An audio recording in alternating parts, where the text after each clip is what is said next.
Hey guys, quick little announcement here from Fishing the DMV. I just want to let everyone know that I'm going to be at Fishing Pro Tech down in Williamsburg, Virginia from noon until 6 p.m. February 28th. Again, I'll be at Fishing Pro Tech for their open house February 28th, Saturday, February 28th from noon until 6 p.m. So if you want to come by and say hi to me, I'm going to be there. Enjoy the episode. Hey everyone, quick little announcement here for Fishing the DMV. I just want to let you know the reason we're able to produce so much content and stay up on all the late breaking stories like what's going on the Potomac River with the sewage spill is because of donations from Patreon club members. This show is for the people and by the people, and it wasn't for all of my supporters on Patreon, none of this really would be possible. For $8 a month, you can help keep the show alive, and I need your help. We need more supporters in 2026 to help keep everything going. All Patreon supporters will receive 20% off their orders to Tactical Fishing Company, 15% off their orders to Super Blue Stuff, some of the best pain relieving cream on the market, 10% off their orders to Tiger Crankbaits, 5% off their orders to Jake's Bait and Tackle. You'll get access to our members only Facebook group. You'll get access to ad-free episodes of the show, members only content that's exclusive to you guys, Patreon member giveaways, and of course, access to our 4-month-long fishing tournaments that we have through 2026. You get all of this, and you get to help this show continue in 2026. Link in the episode description down below. Thank you so much. You're listening to Fishing the DMV with your host, Thomas Ahrens. Fishing the DMV is brought to you by Jake's Bait and Tackle, located in Winchester, Virginia, Tactical Fishing Company, and Fishing Pro Tech, located just outside Williamsburg, Virginia. That doesn't get you jacked up, I don't know what will. How is everyone doing this evening? We are going to get started here with the coverage of this. Please let me know in the comment section down below if you can see it okay here. And we're just going to get right into it. Any questions with what I discussed? I apologize for the confusion. We've got about 16 moving pieces on this one. I admittedly thought it was an email I forwarded, to be honest with you, because I sometimes struggle to keep my schedule straight. The email in y'all's apps is 6 to 8. It says 6 to 8. It says the link will be open until 6:30. Last time it said 6:30. I saw both times. Yeah, Duck email. Yeah, the email says Talk to us more about the fish stocking program. yeah, no, I'm happy to do it and talk about fish stocking. So I know F1 bass is one of those things that's very interesting. And for the folks that just came in there, I was talking a little bit about the article that came out, Woods and Water, and going through agency funding, because that's a big thing. And, you know, one of my goals with having you all here is to, again, foster transparency about the program, transparency about where license dollars go. And Woods and Water's article did a really great job of talking about some of the funding shortfalls we have that are coming up and some of the issues that are there, i.e. money out of House Bill 38 that's due to the agency so we can do things like law enforcement, boating access, stock fish.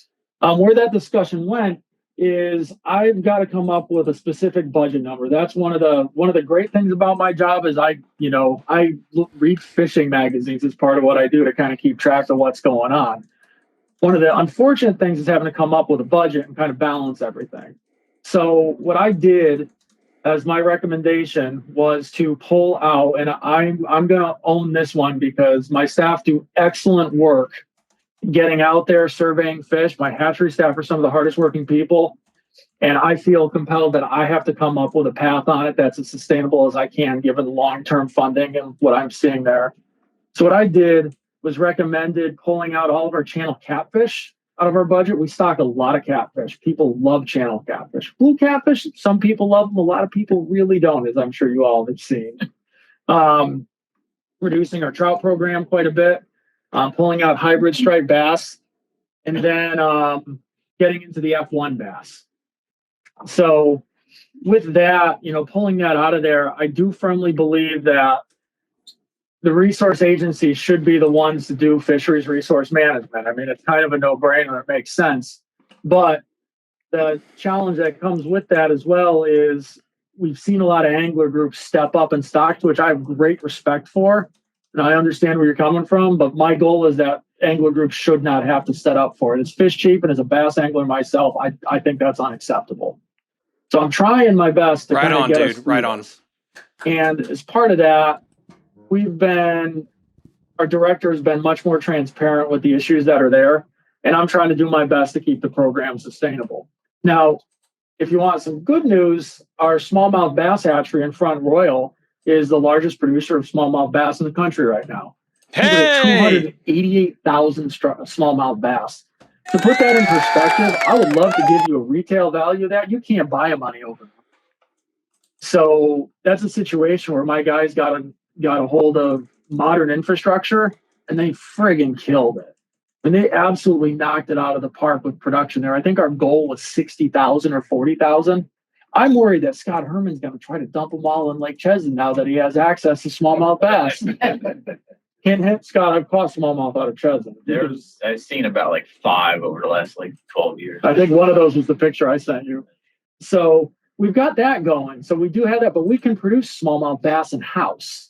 We collect them out of places like Lake Moomaw. We spawn them on site. We grow them. We stock them.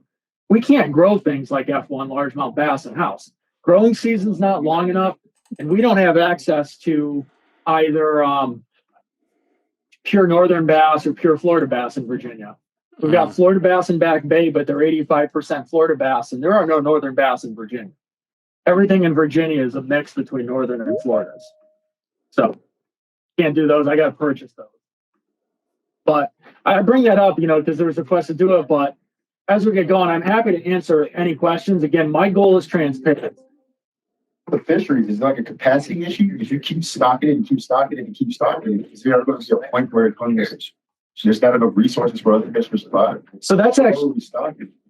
That's how we manage striped bass, actually. So in a place like Smith Mountain Lake, small or striped bass can't reproduce in Smith Mountain Lake. And then, guys, if you want, drop your questions in the episode description. The best questions, I'm going to give away prizes to the best questions asked during this meeting. They're just starting the meeting now as we speak. They haven't gone through the PowerPoint presentation yet. They're just talking about the stocking program.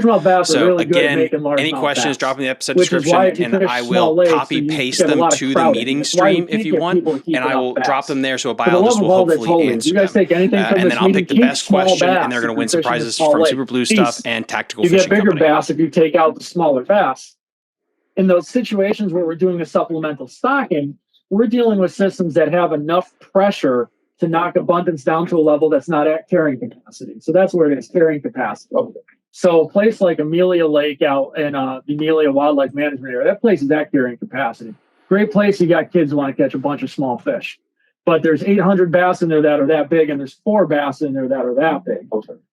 I know a guy, the biggest bass I know I've caught in public water in Virginia since I got here came out of Amelia Lake because it's eating all the 10-inch bass. But in those lakes that are a bit bigger, places like Smith Mountain or Anna, there is room for more fish to be in there. And it's a situation where when you stock those fish are a little bit bigger than the fish that are naturally born, and they carry that growth advantage onto them. It's like getting behind the 6'5" guy in the buffet. He's getting to the shrimp before you are. You just hope there's enough shrimp left over by the time you get up there. I've been the guy at that buffet. But so we're trying to take advantage of that kind of surplus growth that's there. And because those fish are bigger at a smaller size, they stay bigger. So what you're seeing is in a place like Smith Mountain Lake, you see like a 5 or 6% increase in the number of 4-pound bass that are there, but it looks like we've been able to knock the maximum size up from, say, 6 pounds up to 7, which is funny because as bass anglers are like, oh, goodness, if you knocked it from 6 to 7, that's great. That's an interesting tool to have. And I'm troubled by the fact that we're not going to have access to it. Largemouth bass are a tricky one. When I talk about cutting catfish out of the budget, that resource doesn't exist. There are no channel catfish in Shields Lake if we do not stock them, because channel catfish are not very good at making channel catfish. Oddly enough, it's because bass eat all the small catfish. So that's why if you're managing a small pond, you got to keep stocking it with catfish. But with something like bass, if we take back that stocking, you still have bass, you still have quality fisheries. But it begs the question, if we could make it better, why don't we make it better? Yeah. That's what we're trying to do. That's a good point. So, guys, drop your questions in the episode description down below. Please comment. Let me know if you can hear me okay, if you have any questions. 13-2. Yes, sir. Yeah, Mike, Sid Ryan, president of Bass Nation of Virginia. I got kind of a 3-part question for you. So you mentioned earlier fishing license prices haven't gone up. 2011, Sid. About 500,000. you have an increase in how much of that money would come back to you guys? Is it 100% or is it just? It would come back to the agency, and realize as an agency with fishing license money, you buy the fishing license, there's also that excise tax on fishing equipment that comes back to it. So you buy a $23 license. It's like I tell my sister. So if you guys are confused because the title says Tidal Bass Summit, right now he is fielding questions in regard to the article Woods and Water Drop. If you guys don't know, I've kind of known about this for that money month. goes to not only support people the told fisheries me program, about it in the agency about what was happening with boating the access. budget being slashed. The truth of the matter is we actually spend more not to talk about it until the moment was right. And when Woods and Waters well dropped the massive article, all bets are off. We're not allowed to talk about it. There are massive budgetary cuts coming to the Virginia Department of Wildlife Resource. To look at the math on it over the years, an increase in this year and really into next year, it's going to feel it to where there's potential harm to the F1 program, a lot of the stocking programs.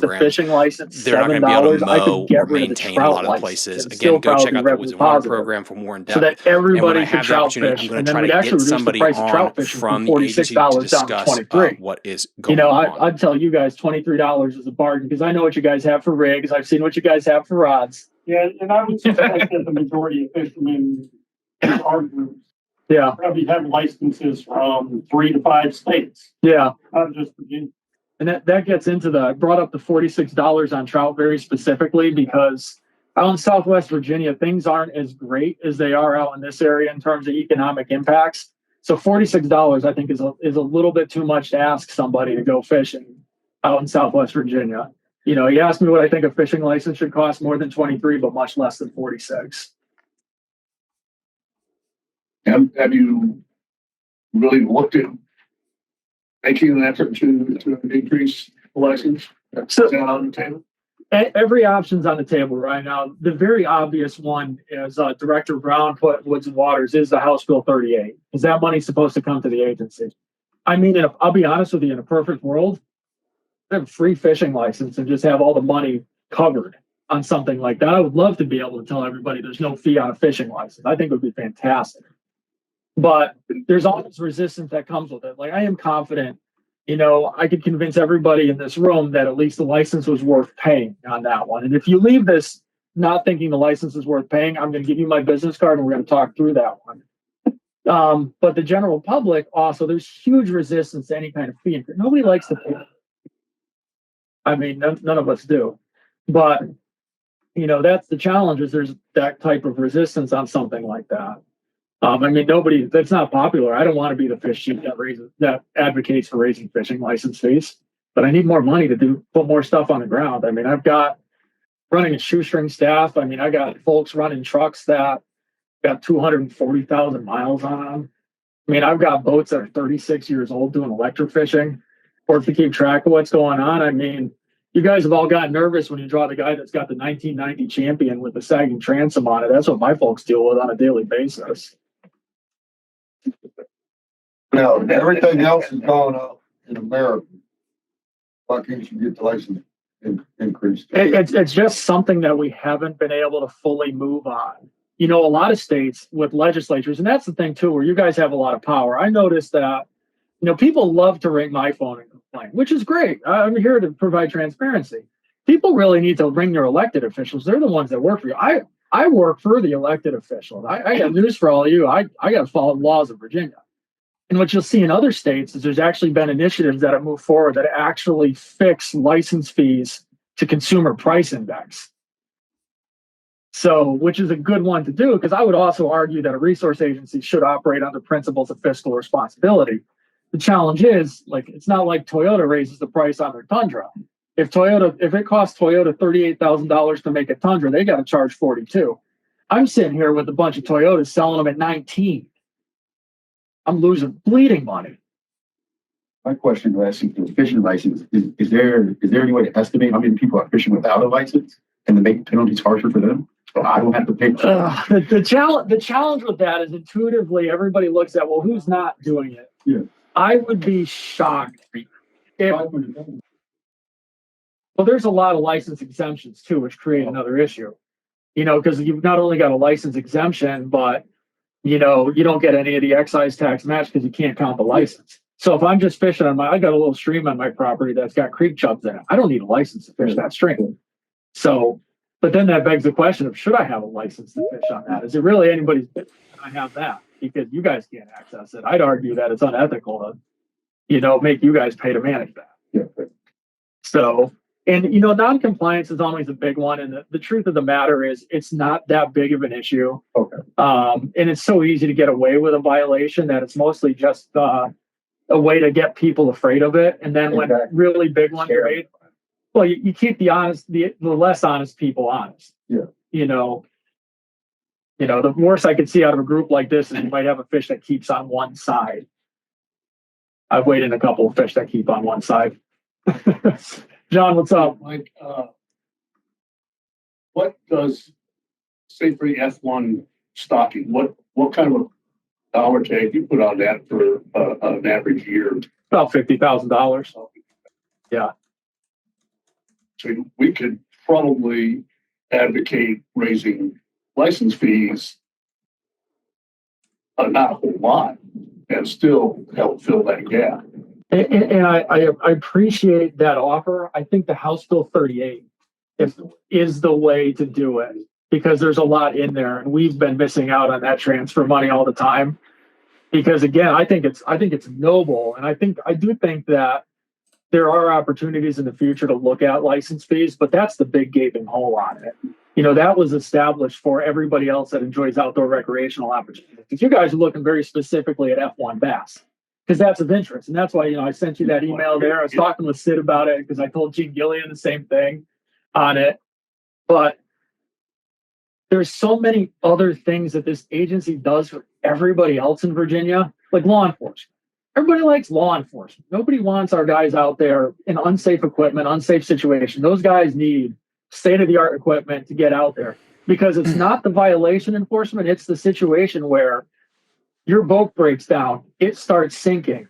You bail out and you're stuck on an island. You need to get rescued. I just want you guys to just write a beautiful post-Valentine's Day letter to Mike Those are the guys that are out Bernarski. there. Mike You get into Bernarski is rural absolutely Virginia, the it's a shit. different place out there. I'm Please from go Connecticut, as we text him, discussed. That's pat why him on my the back, charming shake his hand, accent buy him there. lunch, give him a The hug. level He's of stressed out rural right in now, parts but of this Virginia is dude does unfathomable. care about us, the anglers, They're doing a lot of 100%, that rural line. and the people that work for him. I think it's great.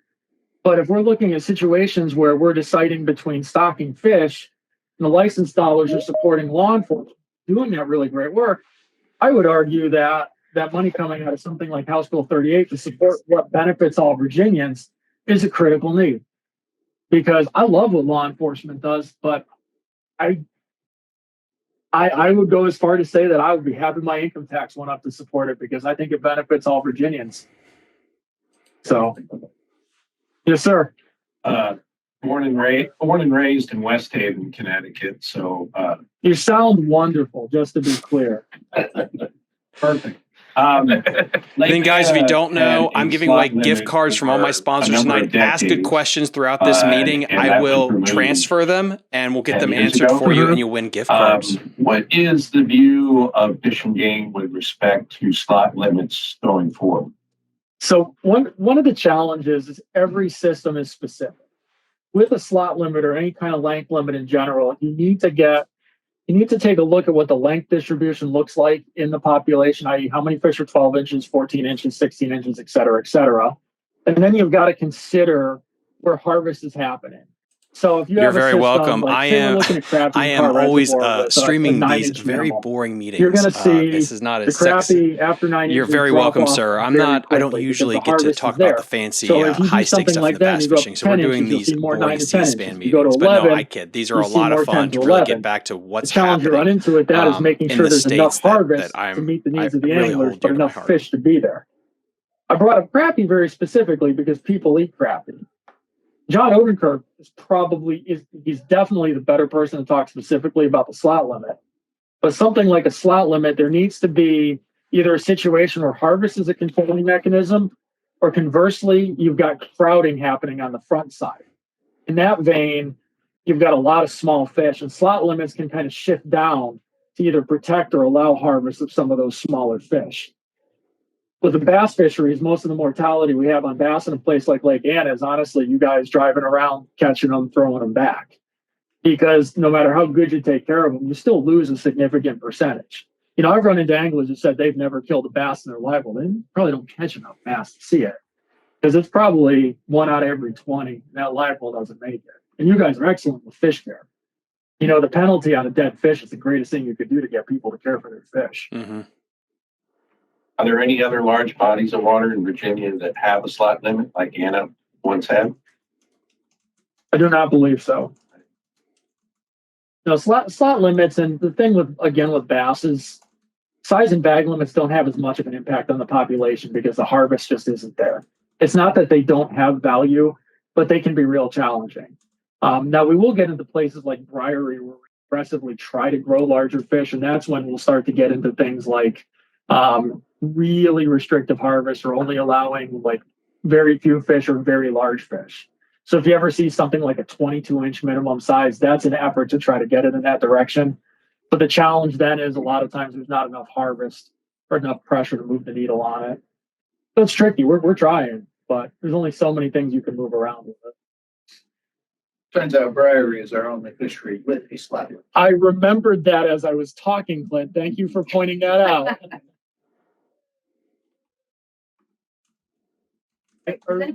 We done with the opening act? Yes, thank you for being able to talk Thank you. for any amount of time. I love it.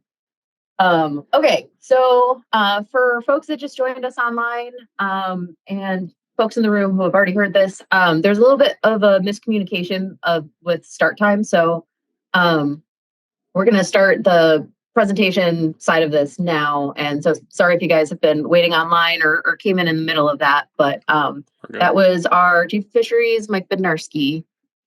In sum, if you missed it, we're poor. Call your representative. That is literally what I took half an hour to say. Yeah. So I'm gonna talk about the folks on the James and the Chickahominy. Go over the York a little bit. You'll see why later. And remember, be kind to us. We're very poor and stretched thin. So this is going to be a theme of I didn't get to do everything I wanted to. We'll try again next year. So anybody who was on the water last year remembers what a wonky year it was, but this is just kind of a reminder. So this is showing flow basically. So like gauge river height around Richmond. And so this line, this is like feet here on the y-axis and on the x-axis. Let me know if you guys can see the PowerPoint okay. I can try to zoom in a little bit. I highlighted where we're sitting in fall when we're doing our community sampling.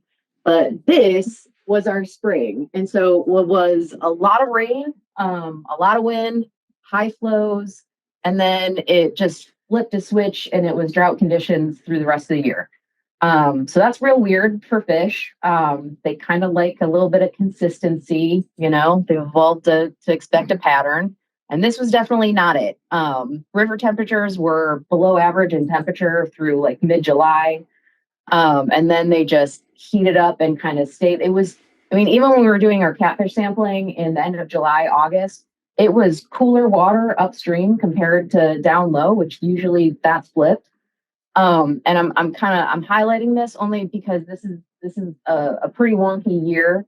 And so when we were coming into our fall sampling, salinity was pretty high in the main stems, and it really limited where we could do our sampling. So in the James, we were primarily in the tributaries where, there was some okay salinity in the main stem, but we were running into just, heavy wind, and we just weren't getting the fish. And instead of spending that time, we tried to cover some territory in the tributaries. So you'll kind of see, what we did and what we saw, but this is kind of just setting the stage for, it was a pretty salty year heading into fall.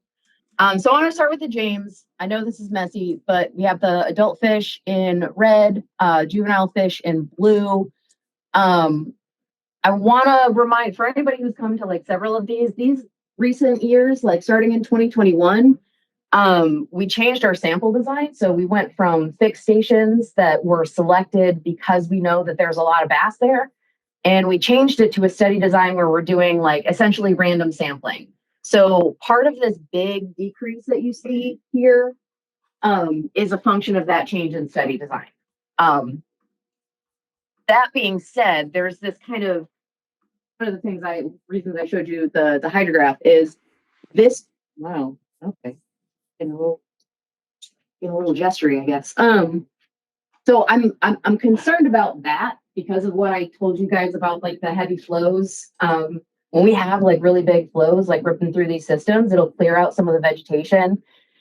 And it also could have been like a big disruptor of spawning. So I'm not scared of that, but I'm nervous for it. So all that means is I'm going to try to get out in the spring and then just make sure that I'm finding like enough little guys, and we'll be on top of it in the fall to make sure that we're getting some recruitment. The good news is that recruitment has been so good the past several years that I'm not super worried about it, because this is pretty normal to have recruitment go up and down and up and down. You have your good years, you have your bad years.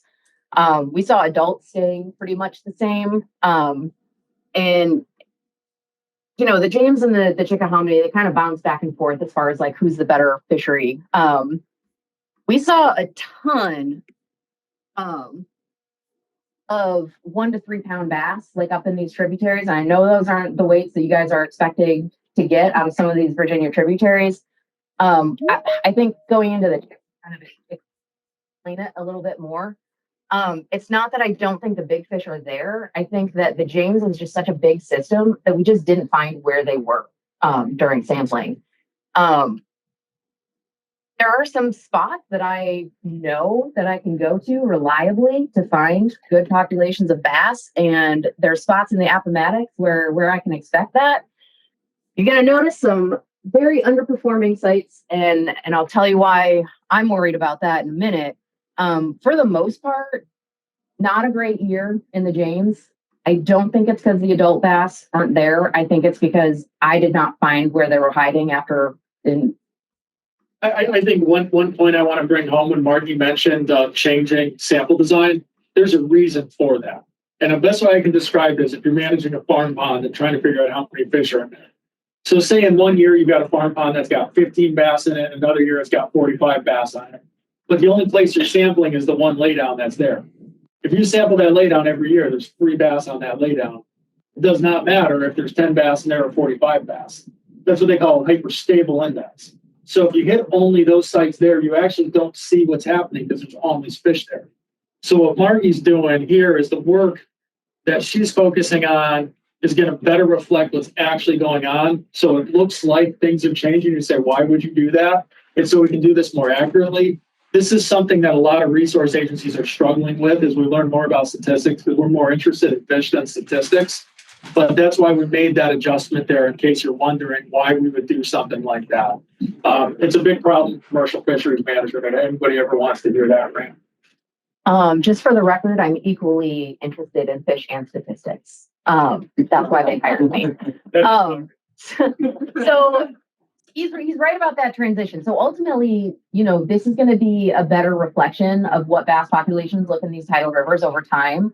The issue is that we're sitting within this like 4 or 5 year window where we've been able to do it. And so we don't have a solid trend. We don't know what those data are supposed to look like. So we're really building back this baseline, whereas like our fixed station data goes back to like 1993, right? So if we see like some big fluctuations, it's like, yeah, okay, well, like that makes sense, because some of our fixed stations were saltier some years than others. And okay, you can always explain it away. This, every new site we go to, it's like, well, is this supposed to be like a banger of a site, or is this always a dud? Like, we don't know. So we've introduced, thanks to Scott, some predator specific sampling, so that when we're doing our sampling and we just are hitting a bunch of duds, then it gives us the freedom to kind of pick some sites that look really bassy and see how they're doing.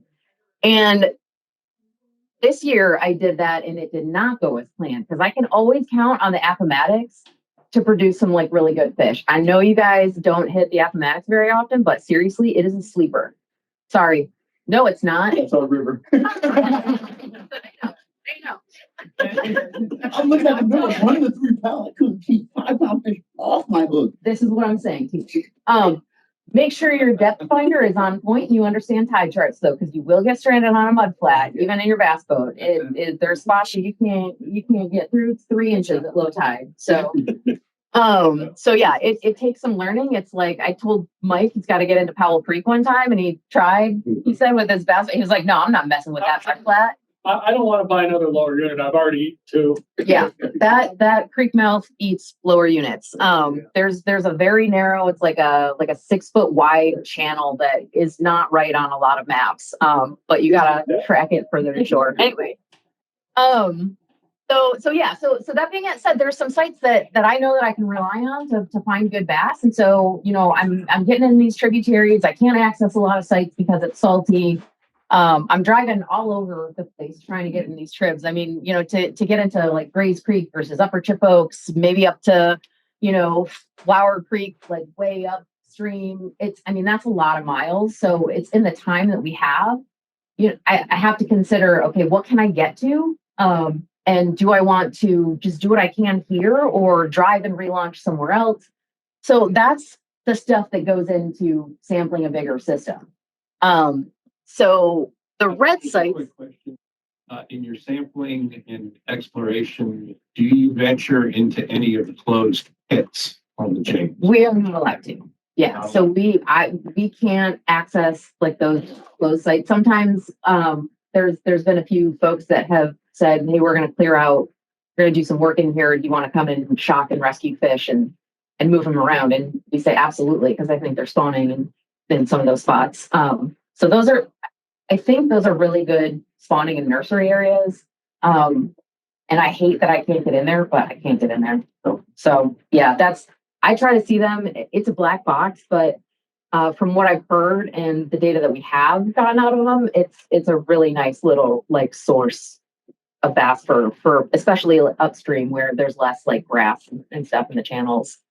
So if you're wondering why I was so disappointed in the Appomattox, so I went in there and I went to my sites and I was like, this is real bassy. I know I can always count on the Appomattox. At every site, we caught either a grass carp or a flathead catfish. So grass carp are stocked in with water source reservoirs. You're not allowed to just put them in the river. They're triploid, so they can't reproduce. But it turns out what had happened and has been happening is that there was an issue with a fish excluder in one of those reservoirs upstream of the Appomattox. And so for years, they didn't, I think it was underwater. They didn't know there was a breach. And so there was just a ton of grass carp coming into the system.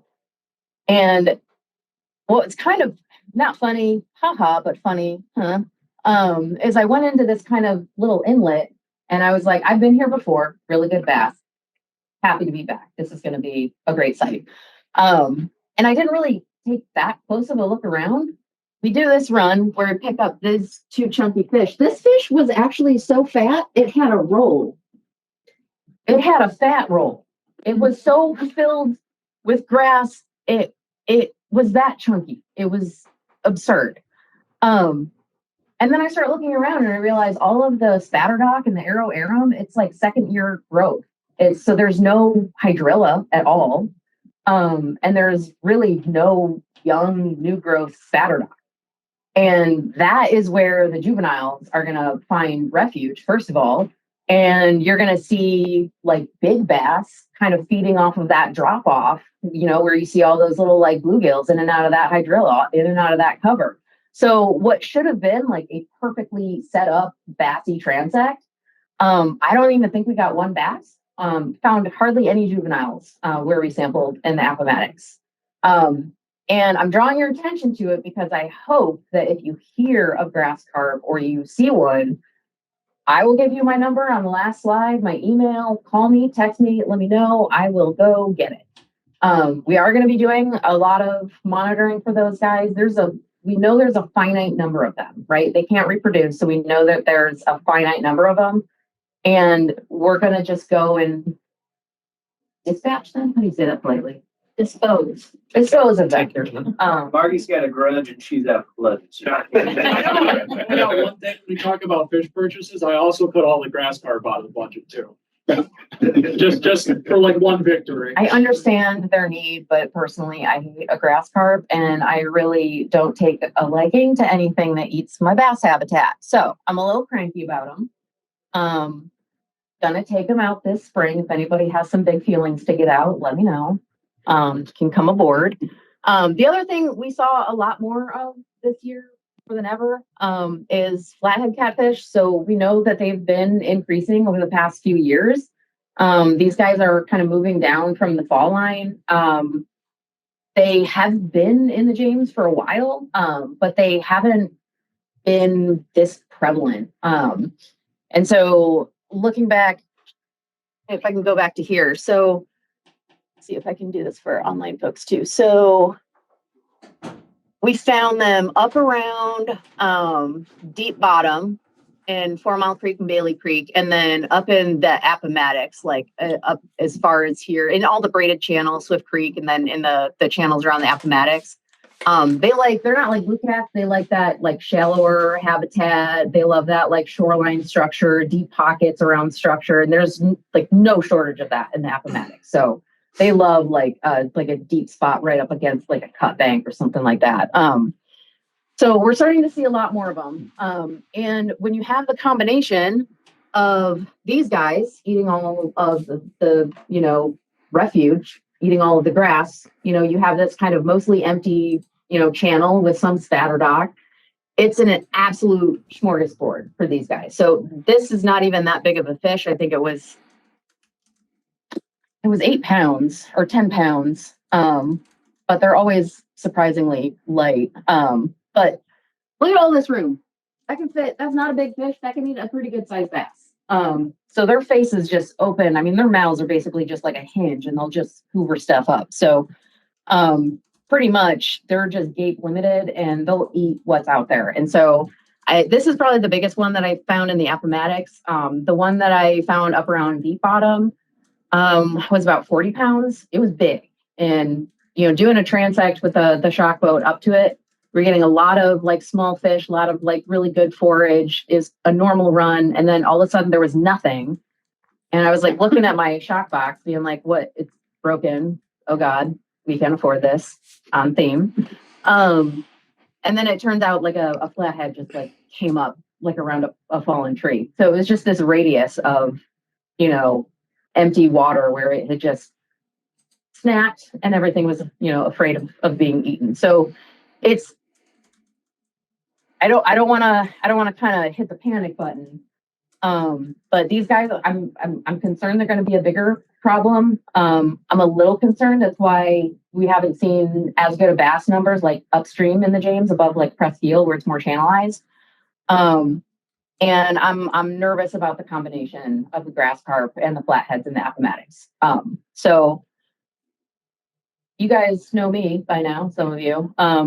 Don't take it lightly. So we're going to go out and we're going to do what we can. The flatheads, unfortunately, are here to stay. But I can minimize them, which I will do. When you finish your point out, I have one more on flathead for the group, but so that they could do something. See what happens when you guys let them talk so much up front? I'm just kidding. What I was going to say is I know bass anglers like to do something about it, and this is something where you can. If you guys catch this 4 or 5 pound flathead flipping a jig, bring it home and eat it. It's the best eating fish in the James River except for walleye. Now, be careful because of consumption advisories. Basically, with eating fish, a woman of childbearing age should really not eat anything out of the James. But I would bring that home and fry it. They're quite good. That's just a very realistic thing with consumption advisories, the way food chains work. So just want to make sure I put that out there because a lot of times I know we like to bring fish back for our family to eat. That's when to call your buddies over during a football game to fry up and eat. So just want to put that out there because you will run into the smaller ones. Like the 14 pounder I got out of Chesden got filleted and split with my neighbor and I. Good Sorry, question, Scott, Jerry. delicious. I'll get this for you, bud. I love my flatheads or something. We can love fish as individuals, but hate them as species. That's why it's hard to be a fish biologist sometimes. So all that to say is that flatheads and blue cats are different in that, so blue cats they're omnivores, so they eat everything. And when you eat everything, when you're not really picky, then there can be a lot of you. A system can support like a lot of you. these guys are an apex predator and they start eating fish from a very young age. And in general, not all the time, but in general, if you're at the top of the food chain, there's not going to be as many of you. And I say that because when somebody asks me, like, if I catch a blue cat, like, should I kill it? I really don't like killing stuff. I'm like, well, don't worry about it then, because it's one, there's so many that it's really harder for like one person to make an impact, right? So it's like, if you've got an ethical concern here, I'm not going to say kill it. These guys, you can really make an impact by taking this out of the system. So you can quantify like how many fish this guy, will be saved if this guy is taken out of the system. So all that to say that, for every one of these guys that is in the system, it's doing noticeable damage. And so, if you feel right about it, euthanize. What did we say? Dispatch them. Great question there. DMV, not a proponent of grass carp. Willie Smith Mountain Lake does not get to control their limits. We will see. And then we got Jerry here. Jerry, you just won a gift card to Jake's Bait and Tackle. What time of year did you do shocks? September through October. So yeah, we always try to do it in fall. Usually I like to see water temperatures drop like in the 70s, like 75 is when I start. Anything more than that, and they're still kind of in summer mode. So Chickahominy, there you have it. Better picture. Adults are doing pretty well. We had some solid runs where we had like catch rates over 100. So juveniles, when I see a juvenile number that's that low in the context of like we caught a lot of bass, that's when I look back at the James and I say, okay, it might have been like a really bad recruitment year. So that's another thing where it's like when we're back, in early summer, and into fall, it's something we're going to be paying a lot more attention to. So not the worst thing. Recruitment goes up and down. I don't love to see it, but it's been, it goes back to, I'm still not sure what the design switch does, right? So it's like, based on what I've seen from previous years, those are also pretty low compared to historical numbers. And we're seeing like an absolutely like amazing like bass population come back. Jerry, to get to your question here, they just answered it on the chat. The surveys were performed during the end of September into October. The end of September into October. So if you guys remember last year, I've been chasing this thing like a hound because I've been hearing from you all that like your bag sizes are going down and you're not finding the bass that you're used to. And I looked back, I presented this last year. I've been messing with our data, looking through our historical data, trying to figure out where the mismatch is between what we're seeing and what you guys are seeing. And some of this I think is a little bit of like an impact from like stocking and those fish kind of like leaving the system. That was my hypothesis. This, if you look at this and there's like you see it go down a little bit. It's not like biologically or statistically significant. So I know that doesn't matter if you're like, well, that's one last big bass in the system that I'm not seeing. Totally get it. But this to me is not, it doesn't like make me nervous. It doesn't make me think that there might be an issue there. And so I was like, what's going on? Start of our show, Parker, he's our new assistant. So I think what's going on is they're just way further upstream. So we talked about like it was a high salinity year in the main stem, and so all of the red sites were abysmal. And this is like Morris Creek, like you can count on the back of Morris, like you guys know. We're looking at connectivities in the back of Morris that were like 2,000, where normally I like it right around 200 to 300, right? So it was salty. Even up into Nacy's Bay, that run in Nacy's Bay, and like you can always count on Nacy's. I wish I had time in hindsight to go further up Gordon Creek because I bet we would have found them. Because what happened is we were having some, bum luck up around like some of these necks, and it was really windy. And so Clint was out with me, and we were like, let's just go where it's not windy. So we went way up Yarmouth, like so far up that it was like we can't go any further. Let's just putz around this tree line because it's the only place it's not windy. we got 8-pounders on 8-pounders. We were overflowing with 5-6-pounders. I mean, we could not go on a tributary run. I mean, the green is like, that's the top sites, but it was, unless it was a salinity issue, we couldn't find a bum site. So what I think is happening is we've had falls that are either really like hurricanes, high flows, high winds, or we've had, really dry, super salty. And I think what's happening is they're just pushing up and they're just staying up. Because when I tell you, I would not have thought that we would pull 8-pounders out of some of these spots. Like, I would not have seen that coming. And I'm an optimist anytime I pull up to a site. So, yeah, this was I think it was 8.5. Yeah, 8 or 8.5 pound fish. And it was just, oh, you guys, it was so good. There are so many 5-6 pound back. So I'm feeling relief. What I kind of want to get a sense of from you guys is like, does this kind of reflect, like, if you're fishing in the Chick, are you like, yeah, that kind of lines up. I had more success in the tribs than I did in the main stem, or yeah, I went to my usual spot and I didn't think about salinity, but like it was bust and it's usually like my go-to. Because that will kind of help me flesh this out a little bit more and think about, because I'm looking at this and it looks like exactly what I would think about if we're talking about salinity, where you have these low sites super underperforming, my absolute go-to sites coming up bust. And then you come up here, this is all wetland. So even though the channel is really salty here, all of these like flooded wetlands, that like absorbs so much water. So it prevents the salinity from moving quite as far up. So even though Yarmouth is, like midway in the river and you think might still be salty, it is like right up into here. I couldn't do any transects that were further down than that. But once I got like above the confluence, it was like every site was gold. And then same up here where this was like, usually you can get some bass to turn up around those like dock edges, it's like deep carved out like sections along docks, love structure. Nothing went into this little like no-name creek.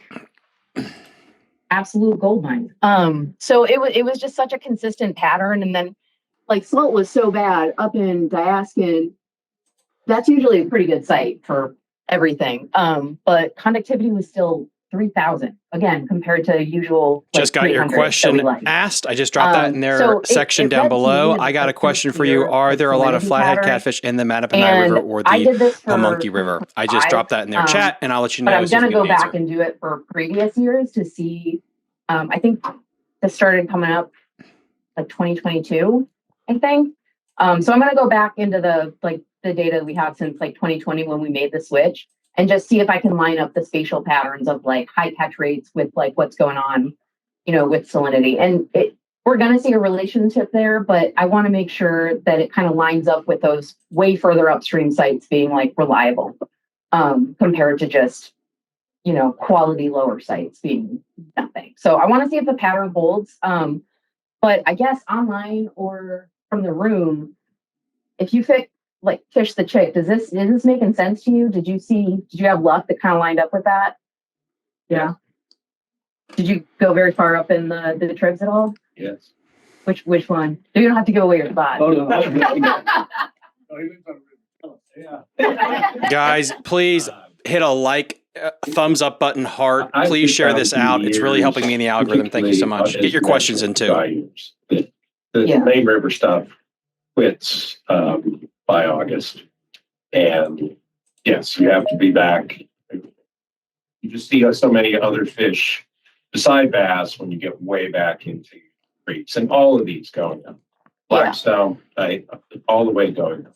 Yeah. The further back you went, just the more activity until you finally run out of water. It becomes too shallow.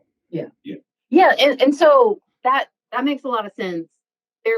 There's some spots like around the corner from Gordon's. There's like 3 cypress trees like right off here, and it's there's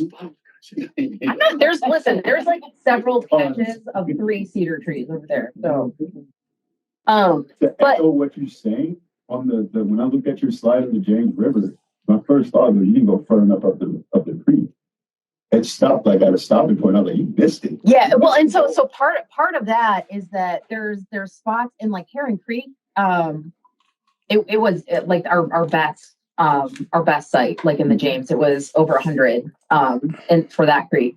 But once you go around the corner from like the Westover property, it's so shallow. Like it's like 6 inches, and I can't. I think it was low water. And I couldn't find. I went there like two different times at different like tide stages, and I still like couldn't get across. And then but and then Powell, it levels out like above those old like pilings, and so it's all that like that wetland, just like flooded forest. And I've spent some time shocking that, looking for like blue cat spawning areas, and it looks so productive, but it's weirdly not. I mean, there's a lot of little fish, not productive for really big fish. But yeah, I mean, yes, 100%. But there's it with the chick and the James. There are these like spots in the main stem where you can at least find like a couple pounder, and I just was not seeing hardly anything. And I mean, this is like an extreme year where it's like I didn't even feel safe running the boat. Like it's just gonna, just rust up our hull. It's just hard on our equipment. It's not great. So this was kind of an extreme case that just made me think that they're just kind of going further up and staying further up, if like conditions are starting out like rough in the season. Like it makes sense that they go further up like when you get into like these drier years, but there's still like most years we can sample some of these like really cool like tree line, grassy,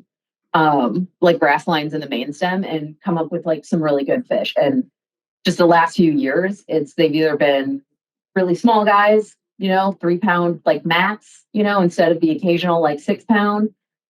And so that it's like this absolute kind of like shrinking of the distribution. So there's not even like the bare minimum of what you're expecting in the main stem, and it's just pushed like way upstream. So this seemed like a lot more extreme version of the pattern. And so I think what it means is you guys are going to have to just be way more in the weeds on like temperature and hydrograph patterns and all kinds of stuff. I know. No. Yeah. Maybe they can give us a discount. So I'm still gonna look at this, but this made me feel a lot better about there still being like those big fish in the system. Does anybody feel better with me? Have you guys all been nervous with me the past 4 years? John, I know you have. We've talked about it. Just one thing to add, this is why the interface between biologists and anglers is so important. These systems are very dynamic. So we get a lot of concerns raised about, this spot's been good for me for the last 5, it's been good for me for 5 years, but it's been dead the last year. And I know we all fall in love with spots, but no, my favorite spot at Lake Chesin is filled in. It used to be where the channel cut off at the top of the Appomattox. It's literally upland bird habitat right now because it washed in. Those same processes happen here, whether it's dry years, wet years, things silt in. The lesson to be learned there from an angler's perspective is if the spot seems dead, it is. But having these conversations, like this is also helping, as you guys are kind of nodding along with the stuff Marty's saying, we as biologists really value what anglers say because a lot of our job is to take the model you guys have in your head about how the fishery works and try to evaluate it mathematically. So it seems like you're just swapping little fishing stories here and how I did well in that creek, but it's really helping to help our understanding of what goes on there. And I don't have my notepad with me taking down spots either, so I'm not using this for my own benefit. I swear, I forgot. What we seen in 2025 on the chick in particular. Oh yeah, that was yeah. 23, 24, you and I have talked several times. We weren't seeing those larger class fish come to the scales, but this last year it picked up. Yeah, okay, that's good to hear. Quite a bit. And I think our big one was 965. Nice. But we had several 8s, we stopped counting 4s and 5s. Love it. So, the going away the 4 or 5, but we got that 9-pounders on top of it. But no, That's my happy we're seeing place. bigger fish. Yeah. Knowing that like 5-pounders are like a throwaway fish. I think our trade was yeah. lost. Okay. Cool. We're our own worst enemies. Yeah. That's resistance to change. And just to echo what Mike says, I mean, this is some of this is like our sampling design is helping us like figure out a little bit of what's going on here.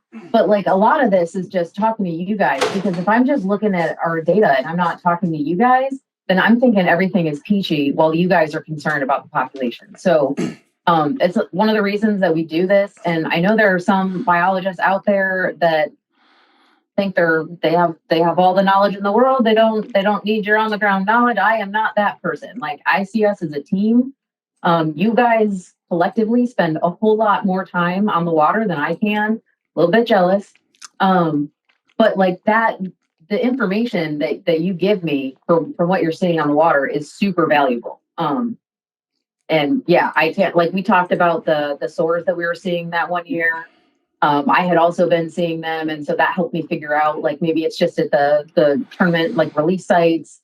And it's Ken, I'll get your question asked as soon as we get to the Potomac River. Fishing spots in general. I think the Potomac River will be on here. If it's not, I will. I'll call Odenkirk separately. This was a big one of those. So I'm still gonna be on top of it. But every angler knows the feeling. Your shoulder burns after a long day of casting. Your lower back and your knees feel super stiff from standing on the front of the boat all day trying to fill out that limit. You love being out on the water, but your body pays the price. That's why I keep Super Blue Stuff roll-ons everywhere I go. Tackle box, truck, home, glove box my boat. I've been using their products since I was young, and the natural pain relief with the emu oil and herbs that works in about 5 minutes. With no harsh chemicals, no strong medical smell, just rub it on and get back to fishing. Spring season is almost here, so stock up now. All Fishing the DMV viewers and listeners will receive free shipping off of their roll-on orders when they use the code FISHING at bluestuff.com/fishing, or you can give them a call at 866-571-BLUE.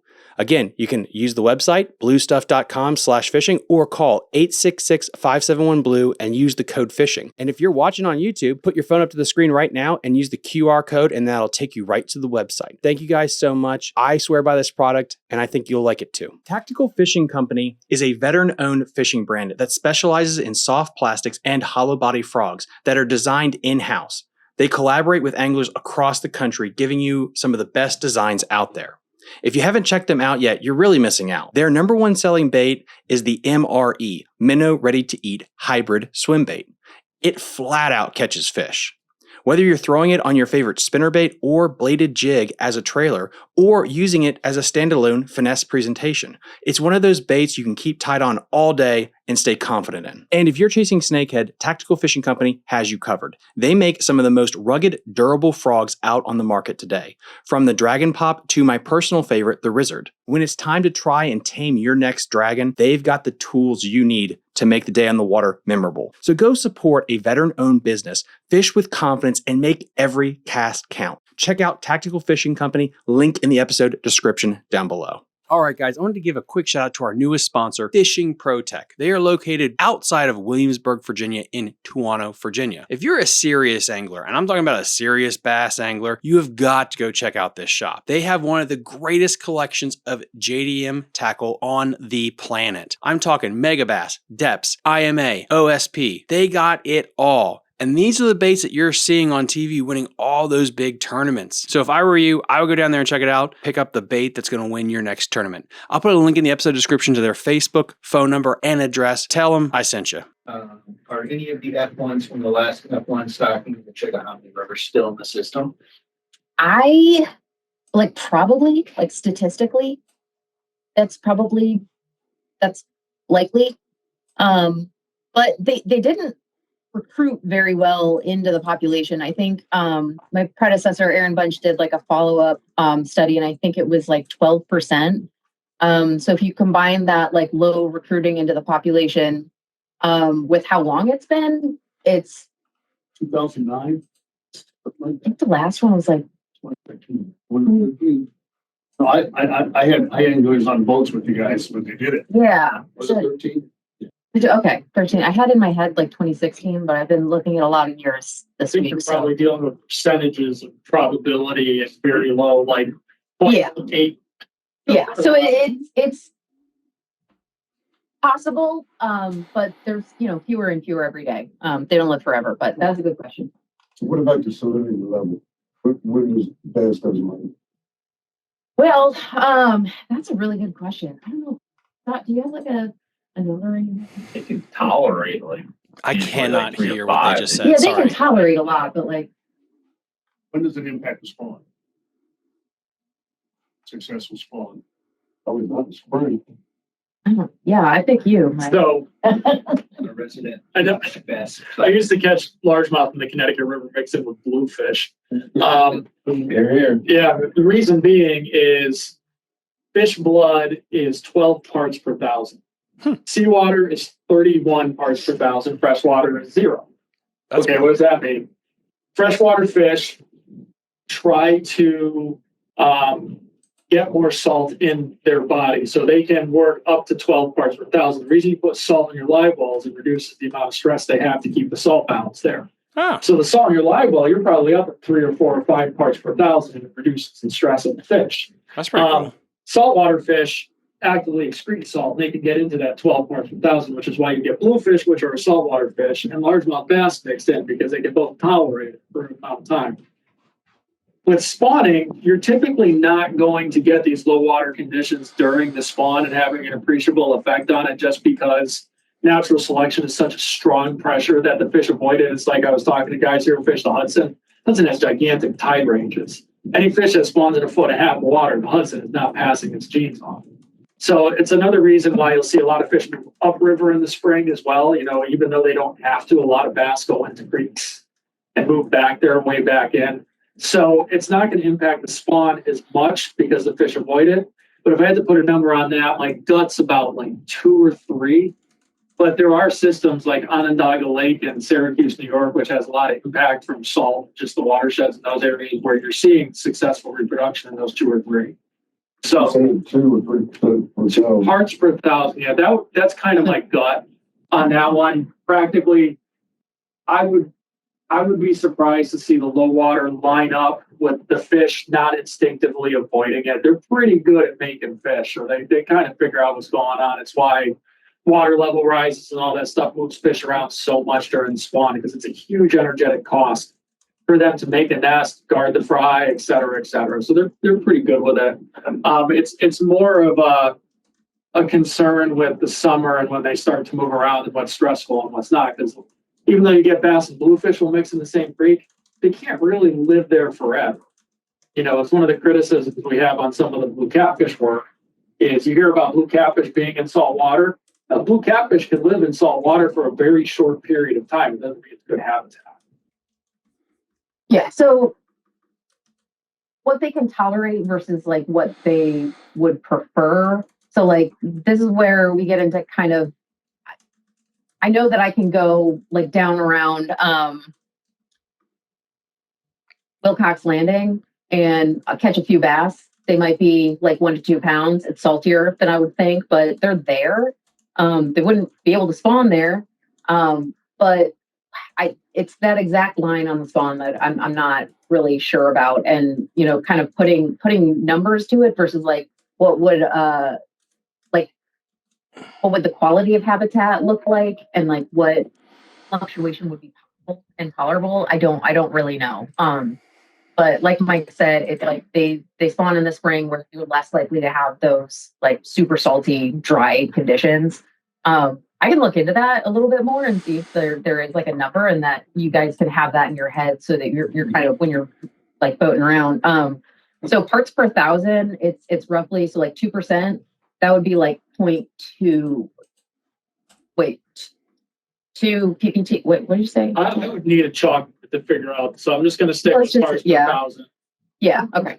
It's you just remove a 0, so it's like 0.2% then. So it's like, yeah. Seth, I'll try to get your question answered. Sure. One, I'm not sure if I'm thinking of the same Culpeper, but the listener asked, what are the best F1 spots near Culpeper? Good question. And I think that Culpeper, Virginia is not. Lake Anna. Lake Anna, right? That we have anyone here that can answer that unless. I'm going on Lake Anna. That's what I thought. So, sorry, Toby, we're not able to answer that one. But next up, I have here for you from the Fish in the DMV. What kept the snakeheads from being an issue on the James, unlike other river systems? So that's an interesting question because they are not in the James that we know of. And I say that we know of because I've gotten credible reports. I've done follow-up and I've spent a lot of time shocking around there and I have not turned them up. That being said, they're really good at getting away from our boats because they can go really shallow up into these like wetlands and escape before I can access them. So they don't hold a shock really well. And they are really good at just kind of running shallow and getting away. So I think they're probably likely in the system, but we can't confirm them. We can't get like an actual positive ID. So anytime we get a credible report, it's I didn't keep the fish or I didn't take a picture, but I go fishing for them in the Potomac, and so I know it's a snakehead. It's like, yeah, I like if I called, if it was me, I'd be like, just trust me. I know it's a snakehead. But like, unfortunately, I can't do that. So fair enough. That being said, I think one of the reasons that they're not as big of an issue in like a system like the Rappahannock as we thought is the angling pressure, honestly. So bow anglers go out and just fill That's a good bags point, Roy. of them. I mean, we're getting to the end of their life cycle. There's a ton of pressure on them. And that'll kind of come up in some of the Rappahannock slides, but angling pressure for the win there, because even if we're trying to remove them with electrofishing, they're really good at getting rid of our gear. I finally was able to confirm one in the Pamunkey after spending, I think it was like 140 hours looking for them, like with all kinds of gear and every habitat I could find, setting, like minnow traps for young when I know they're spawn. I mean, I tried everything, and finally I found one spot where like I can always find one. But they're really elusive. And so I think at some point it will probably be an issue, and it'll be an issue that we'll have to rely on anglers to help us with. Snakehead hotline still active? That's a good question. It's not. The way the regulations were historically written is you have to call in. That's effectively been unenforced. Guys, we have over 40 people watching right now. Just because they're so ubiquitous, and it's a bit of a ask for an angler if you catch one. Wait, you do have to kill it if you retain it. Oh my God, we have 20 people. But I also think it's important you guys do see one. 44, when we talk about credible reports, we give a lot more reaction weight to when their we hear stream. from tournament organizations. Huge shout out, guys. Thank you so much. Hit that like button, that you guys can tell subscribe, the difference between different push fish, this thing out which there, is really please. This is great great educational we information. get a lot of folks Everybody that are in our area actively involved, educated but on what these 95% of the great Alabama people bass in the flags Department of I Wildlife get Resources are are doing largemouth with an interesting color pattern. And a lot of the snakehead reports we get are bowfin. The most colorful snakehead report I got was from a young man who snuck into somebody's pond and he wasn't concerned enough about that, but he was concerned that what he caught was a snakehead. So he really put himself out there. I'd really appreciate it if you would not do this again, but that's a bowfin. One time I got a walleye. That was pretty. I was like, that's definitely not a snakehead. Move on to the Pamunkey while we're on the chicken and James. I've had this, I'll say, discussion among other anglers and being a tournament people here and golf.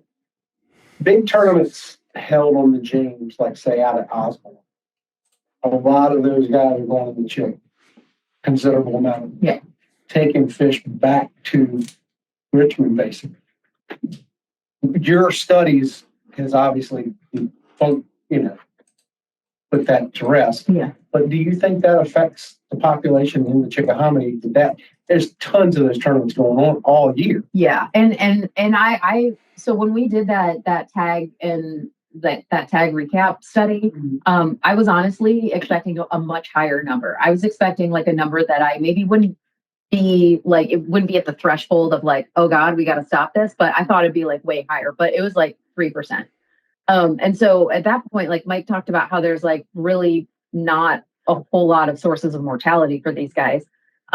That kind of export, I think, is part of that like mortality. Like that's an absence in the system that kind of functions like that. And a system like the Chick, it's big enough that, and there's enough bass that much like translocation out of the system isn't going to affect it at all. And it's within that kind of buffer of like, could be natural mortality, you know? So it's like, I think when you have that kind of movement out of the system, it is almost like it bolsters the system, right? It kind of keeps those.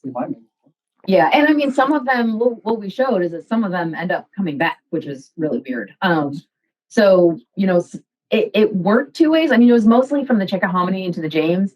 It makes sense, you know, that, and we found that a lot of it, like the reason it was so low is because tournament anglers were the only people doing that. And even though there's a lot of tournaments and then there's a lot of you guys, it's still such a small number of people that are doing that. All right, guys, I'm going to let you know, watch till the end of the stream. I am keeping a tally of all the gift card winners on a spreadsheet and I'll announce all the winners of the gift card giveaways on the spreadsheet at the very end of this stream. So, or you can wait and then I'll re-upload this tomorrow, Apple, Spotify, but they had to ask, like, okay, are you fishing in the James? And hardly anyone was like fishing in the James, like going back and forth from there, right? So if you're going to want to fish the Chick, you're going to launch. Ask a question and you have a chance to win a prize. Ask a question, you have a chance to win a prize. That's how this goes. You have a question for them, ask. There's a ton of rivers still left for them to talk about. So again, if you want to wait, maybe you'll get a question answered, or this is where our head's at. Like there's huge bass fishery. There's a lot of tournaments and they're catching a lot of fish. And so it's like the number you expect to see is like a lot bigger in your head because that's your world. And then so kind of looking at the calendar and seeing how many, you know, bass tournaments and where are people going, it really ends up being like such a small number. So I feel really good about that. We would have to have tournaments like even more than that. We'd have to have like for scale, you'd have to have like the equivalent of like a Bassmaster Open like 4 or 5 more times a year. To start seeing an impact. That being said, that gets into, you know, a lot more like post-release shenanigans. But yeah, so to answer your question, I have never been more prepared for questions. That was awesome. But yeah, not super. Not a plan. Let's move on just so we have enough time. Mostly, I'm going to kind of skip over this. I included it because I wanted you guys to have access to the most recent York River numbers. But the last time I really got to spend time in the Pamunkey or the Mattaponi was in 2023. Last year, hurricanes kept me out of it. This year, I went in both of them trying to do what I could, but they were so salty.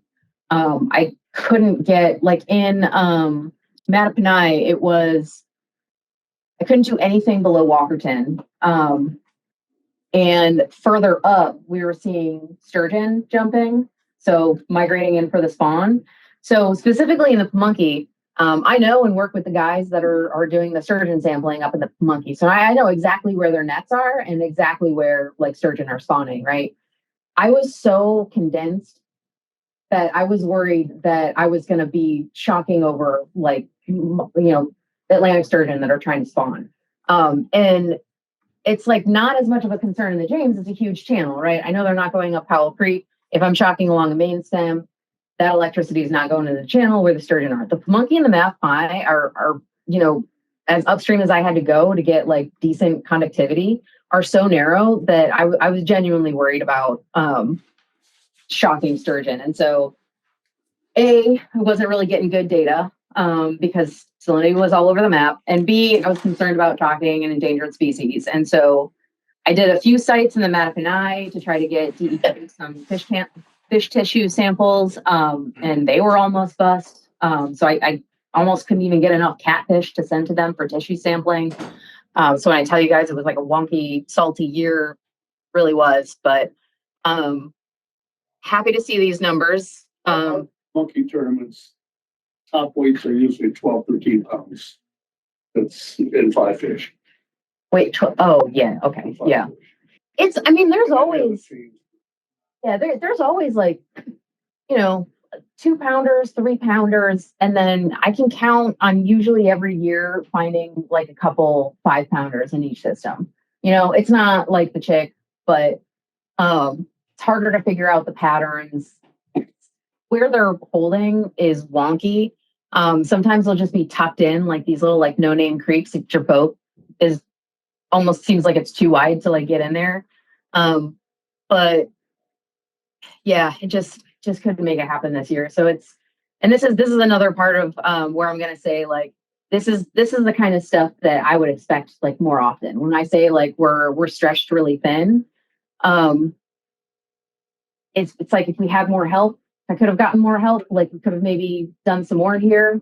But I'm kind of working with not a whole lot. This guy started like mid-October. So we were able to pick up a bunch, once he was on and a bit before by borrowing people from other places. And for the past few years, we've been strapped and we work really hard to not show it, to still be able to do what you guys expect of us. Last year and this year, not being able to sample very much, this is what it's going to look like. And I guarantee I hate it more than you guys. But we have to pull Marty aside, have frank discussions about work-life balance.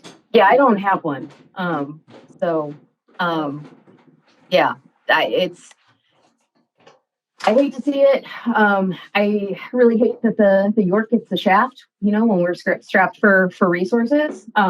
But it does, and I'll try to pay more attention to it next year. I really want to get updated data, but this is kind of where we're sitting. Did have an online question about the York and monkey, I think. Sure. Yeah.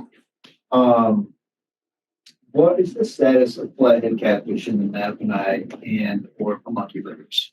Oh, that's a good question. So they're more common in the Pamunkey than the Mattaponi. The Mattaponi, I was just reading a paper Fishing yesterday, DMV or like question some right of the there, guys. earlier Thank you so much. You guys are pumping out the questions. One flathead caught around the Rainbow Campground. In Pamunkey, they're more evenly distributed down. They're still not. They haven't been super common in the last few years, but it was another spot where like this year, it wasn't even for community sampling. It was for I was trying to sneak in some invasives monitoring in the summer. And every run I picked up a flathead, small guys, big guys. So they're picking up there as well. I still haven't caught one in the Mackinac. So they're there, but they're not at that kind of regular. I'm not regularly encountering them, but I would expect that to change too. So, to reiterate a point that was brought up earlier about blue catfish, and they're already established, as well as snakehead, and why we don't see snakehead in the James. Realize that when those type of predators are very low abundance, taking one out can actually have a pretty big impact. So if you guys run into a flathead where you don't see one, or you run it, especially if you run into a snakehead, grab it. Because there is a non-zero, that's one of the few in there, and if they can't find another one, they can't make any more. So like the James hasn't hit a level where we see them often enough and they haven't found enough mates. Once they get over that point, they make a ton of fish. So you can have an appreciable effect, or at the very least, stall it for a couple of years. So if you're asking about flatheads and you finally see one, take it, kill it, let us know, and realize that if it's the only one there, you're doing something useful, because when people move fish around, they're only moving 2 or 3 fish around. Most people aren't moving 75 flathead, they're moving 1 or 2. I mean, we had flathead show up in Fountain Lake over at Burn Park in Richmond. That fish didn't get there because a bird dragged it in. Scott, better not have been you that moved it. Not that one. Yeah. So I would expect them to start being more problematic in the next like few years. I would expect folks to start seeing them a little bit more, but I definitely dispose of them. Nailed it. When I see them, and really nice coincidence, all of our invasive fish are really tasty. So, do you want to run through region 4 slide? Or do you want to, there's just a few of them. Yeah. All right, so I'm going to turn it over to Scott. He's going to talk about the upper wrap, the Piankatank, and the lower wrap. Just enter, just for the moment. Sit down. Yeah, John Odenkirk, Eisel, and Mike Eisel and Robbie Willis. They're the fisheries crew out of our Fredericksburg office. They spend a lot of time on the Pamunkey, on the Potomac River, and they do a lot of sampling on the Rappahannock River. Usually they're out there second to third week of September, pretty much clockwork. They have standardized sites that they hit every year. Part of their sampling, they're more specifically looking at the predator species, the largemouth bass, bowfin, as well as the northern snakehead.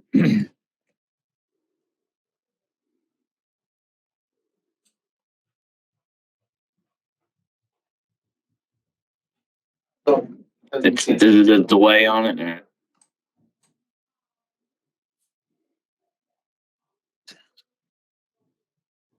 Where's his talk? It went back a year. I know. Yeah. Just go down. Okay. So just, hit the down arrow, and then it'll change up. Yeah, John's been working at Fredericksburg for a while. You get 23 years of data. I'll show the different distributions of the graphs here in a little bit. Taking to note that the y-axes are not the same when just any comparisons. Seeing some positive bass trends. That's always a good thing for the future. Snakehead catch rate, it's about the same as last year, just not as high as what they've seen in the past. A lot of that goes to a lot of the bow fishing action that's out there on the Rappahannock. I'll talk a little bit more about the lower Rap. Areas get hammered. You see a lot of your stories where, in Port Royal when you have 12 boats out there at night, bow fishing for snakehead, and you got 11 of them from Maryland, and the other guys from Delaware. So you got a lot of out-of-state anglers that are coming down, working the river real hard. So a lot of catch rates of those snakeheads are definitely seeing a decline.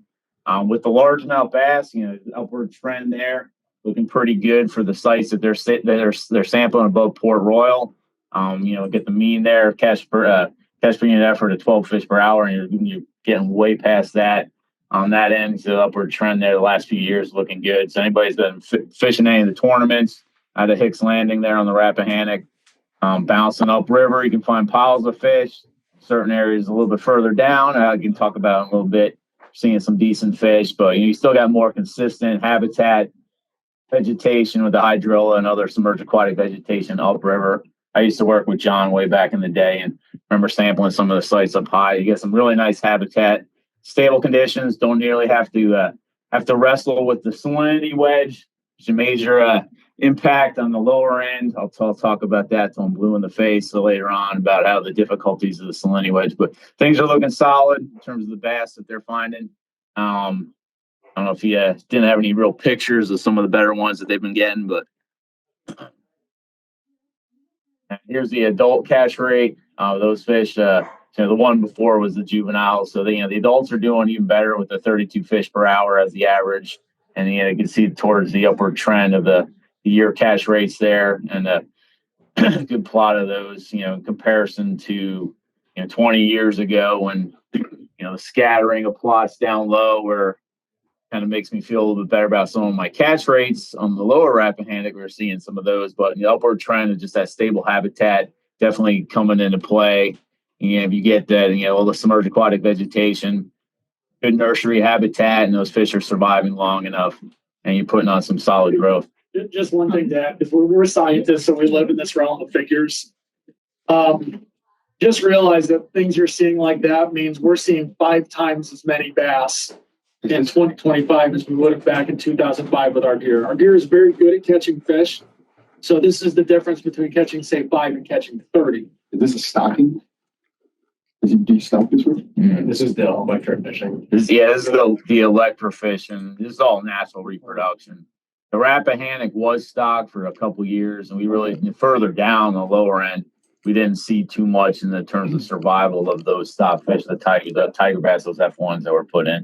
With the stocking point, one thing I want to raise just to reiterate, when you hear about things like bass stocking, you're typically only increasing the population a couple of percent. So we're not talking about tripling the number of bass you might see. We might be talking about where you would have had 100 4-pound bass, you might have 106. Okay. So I look at that like catching 6 more 4-pound bass this year. That's pretty good. What caused that? Vegetation. Yeah, so the Rappahannock back in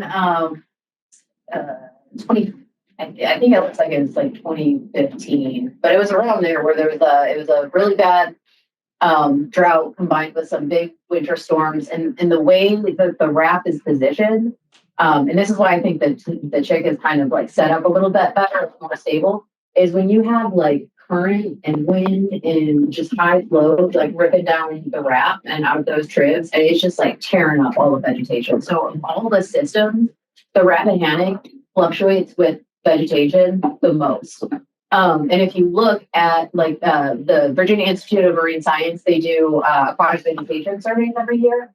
If you look at the survey data post 2015, it's like increases 25% year over year from that. So these numbers of it's like they had good recruitment, and it's stacking up every time that they have like an increase in veg. So and that kind of underscores the thing with the grass park, where it's like you see those impacts when you see like lost vegetation. And if anybody's seen the Rappahannock when it's flooding in Fredericksburg and up City Dock, and when the parking lot's full of water, got problems where just the scouring effect. It's not as much a channelized deal as the upper parts of the Pamunkey, but you do have that scouring effect and losing that beneficial submerged aquatic vegetation. That's definitely hamper you for a couple of years, but things have improved the last few years, and catch rates, from the sampling has shown a nice increase there. I'm going to give you the summaries of the upper Piankatank River and the lower Rappahannock. Don't have any pictures of 6, 7, and 8 pound largemouth bass, so I'll cut to the chase on that. These systems are definitely have limitations to them. A lot of it's the salinity wedge, and there are mind you, 2 years ago when we had our first bass summit, one of the anglers that was in attendance was like, I used to catch 9, 10 pound bass from the upper Piankatank. It was in the back in the glory days. I wish it was still that case, but it's definitely not that now. So just kind of give you a little heads up on that. The upper Piankatank, we're able to bounce out there. It's kind of one of those things where we're hitting that upper end of the river and some of the lower parts of Dragon Run. So if anybody's ever fished up there, it's a very scenic part of Eastern Virginia. Pretty much you have a lot of tannic backwater areas, tons of habitat, cypress trees everywhere. There's a lot of good vegetation in spots. Most of it's coontail. Very little hydrilla. Hydrilla is more the Rappahannock. I'll talk about that, some of the spots that we see that.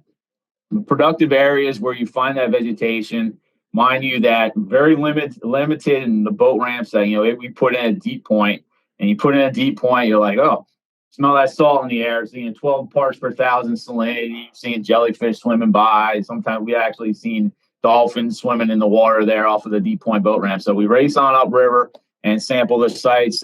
We've been trying to get some, non-standardized sites that are randomly selected. Mind you that you go to the spot and you're like, 7.5 parts per thousand, can't sample. We have limitations with our electrofishing boat. Pretty much Midwest Lakes, the HC80 unit that I'm using, I can sample fish at about 3 parts per thousand. Usually it's a lot of the larger fish that get hit. You're definitely misrepresenting any of the smaller fish in the collections. So usually about 2.3, 2.5, I feel a little more confident than pushing my way further upriver, up into some of the sites where you start getting some fresher water. So there's definitely limitations based on that salinity wedge that comes hits us. 2025, we were able to hit 5 sites. We've been pretty much using that as a standard sample. Here's an action shot of Jessica and Catherine.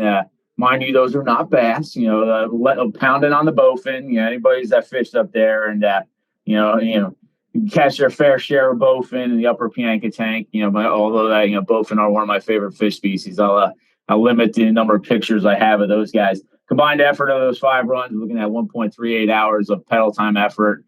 We do full community sampling, so we pretty much collect every fish that we can find. Had the 20 fish species pretty much matched the 2024. Had 551 fish in the collection.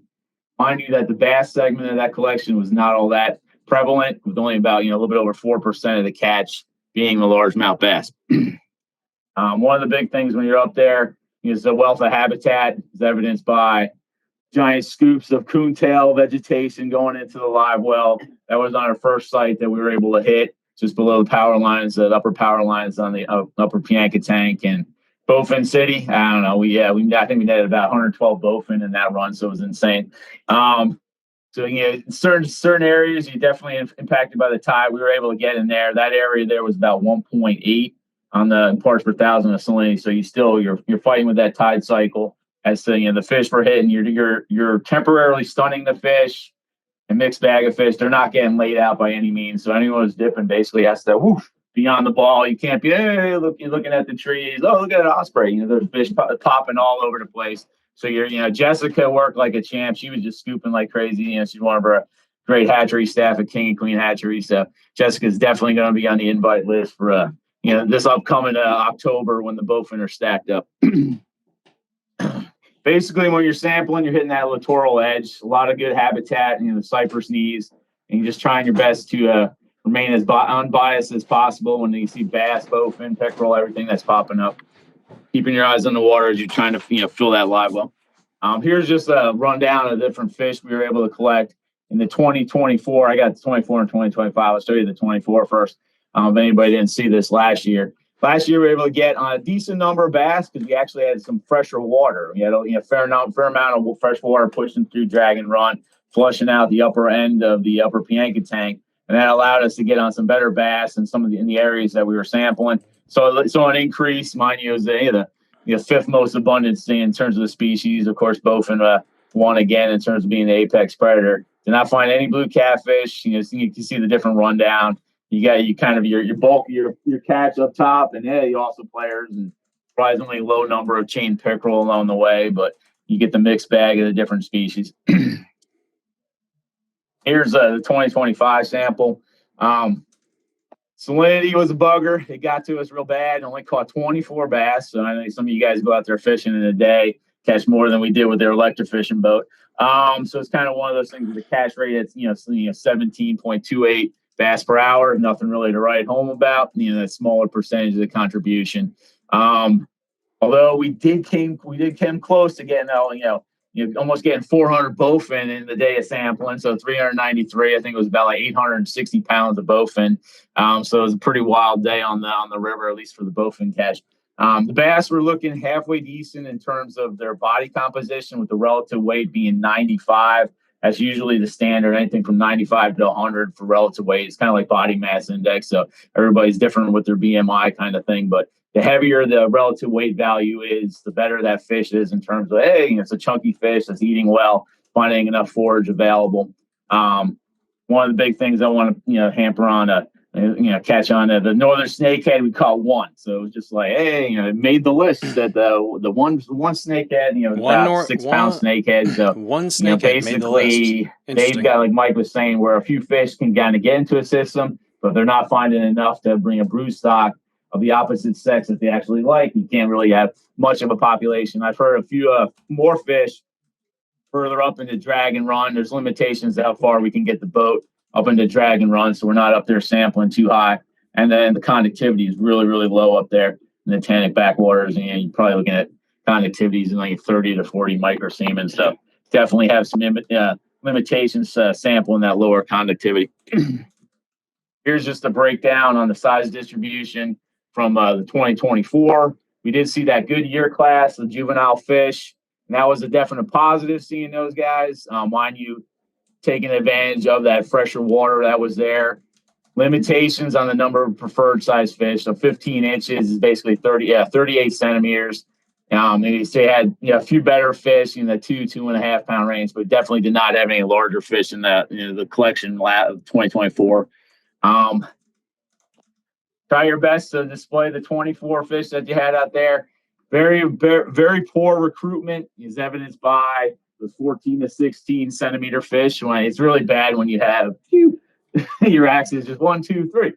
So things were definitely limited this past year. I'll switch it over and make it a little bit easier. So no more centimeter groups. Bounce it over to an inch group, the length frequency distribution. you can kind of see the trailing edge of that 2024 year class with those 8 to 9 to 10 inch fish. Probably those 11s and 12s. This is really cool, guys, because there's a lot of tidal rivers a small in pulse of those Virginia. fish still around. A lot I of want to fishermen fish. that Like, fish the upper Piankatank, tournament fishing is no longer the thing I really want to do. Catch a bunch of the pound and a I want half, to tournament 2 fish, pound but it's like fish. there's so many Occasional bodies of water. three It's like, here or oh, there. cool. If I had a We free did have a weekend, couple I want to fish go that travel cracked there the and fish 20 there for like 2 or inch 3 mark. days. And the Those were Piankatank, the actually Rappahannock. I really not want to fish the the healthiest the looking Rapp for fish. like a week straight Primarily to the figure it out. relative But there's weight so many for cool places we have in 75 to Virginia 80 that on doesn't the get relative love, weight. or would just be a fun Values there. adventure. So those Jeremy fish are Wade definitely style it's a fishing. forage limited Like, I don't know. It's fishery just primarily it's cool. because Like, you Back got probably Bay. the highest Really good boating episode about Back densities Bay in all coming of up here. Virginia. Don't Up in the worry, upper it's been Piankatank. So recorded. if you want It's to gonna be a go lot up of there fun. with a bucket of I medium don't know. or It's just medium it's exciting. large shiners, you can catch bass and bowfin until you're blue in the face. And mind you that you guys are probably throwing more artificials, but spinnerbait bite, catching a bunch of the pound and a half, 2 pound bass could definitely you're not going to be catching too many 3s and 4s based on what we've been seeing with our recent surveys. Here's just a plot of the last 5 years we've been out there, so you can kind of see the peaks and valleys of the catch rate. The mean CPU of 24 fish per hour, so you're not looking at that the best catch rate in comparison to the James and the Chickahominy. Those are the pretty much we're looking at about a quarter, of maybe a fifth of what I just Marty's asked a been question seeing for you on those guys better on systems, their and there's a message board. I reason asked, why those what are is the more best productive place than to James and the launch a Chicks. boat in the Piankatank River? That's transferring over to the Rappahannock. You talked a lot about the salt wedge and its effect of driving fish away from it. Do you have any experience or data that shows how quickly the fish react, bass, obviously, when the salt wedge begins to dissipate and the water gradually becomes fresher? Is it weeks? Is it months? Is it years before the fish begin to return to areas where the salt wedge was? You're probably, if you have a large rain event. All right, guys, I have a question answered right here. In terms of the watershed, you're still what is the best place to launch a boat in the Piankatank River? So definitely the answer out. from Clinton is you're probably looking we access from the deep point and run upstream. So we access from deep point and run upstream. I believe that when is I used to the sample farthest with Bob upstream Greenlee public on the boat Piankatank ramp. River. We had a fair amount of fresh water. We were getting bass, a lot of 2, 3, 4 pound largemouth further down. And it was kind of interesting just seeing some of the fish there. Then, I can't sample those sites because a lot of those sites are 4.5, 5 parts per thousand. You just kind of you remember, back in, 2009 when I was here with Bob, we were sampling, we got all those bass. It was a live well was full of fish. And then you go there now and you're like, 5.5 parts per thousand. But yeah, definitely you're going to have that, flush of water and the fish will move accordingly.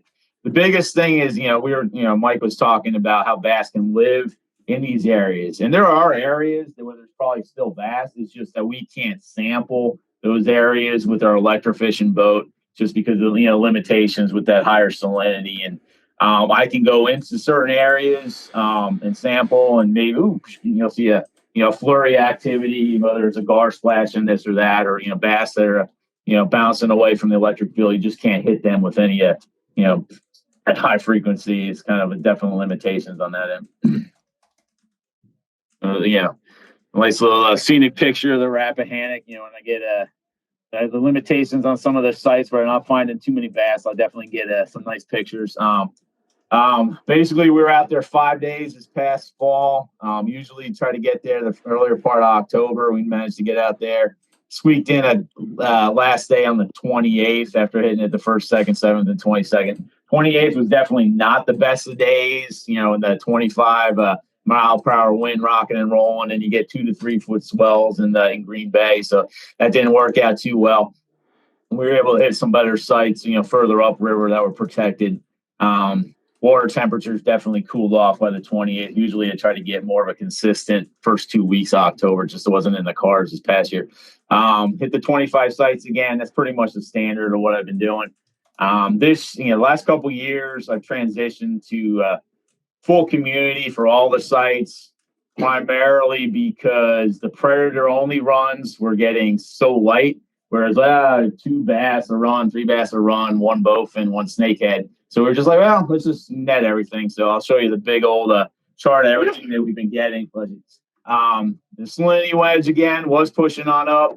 It's never a good thing when you launch at Carter's Wharf and you're like the YSI. I was joking about the YSI earlier. Basically, you can see, hey, the dissolved oxygen, the temperature, conductivity, salinity, and you're like, conductivity, 53, 67, salinity, 3.1. You're like, So you scratch your head what little I have left, and I 2 hour race drive, race on to the west and try to find fresh water. It's kind of one of those things where, upper part of Piscataway Creek, anybody's been up there, plenty of good habitat, a lot of, submerged aquatic vegetation. You can kind of see scattering of grass there, the spatterdock pads, some good habitat with a couple of the piers that are up there, bouncing on down to Otterburn Marsh. We sampled there at one of our sites, found a few decent bass, a lot of good, tons of flooded habitat. Mind you, it's not the deepest of water there, but you get off 2 hour drive, that deep creek, got it bookmarked. Not necessarily living up in a foot and a half of water.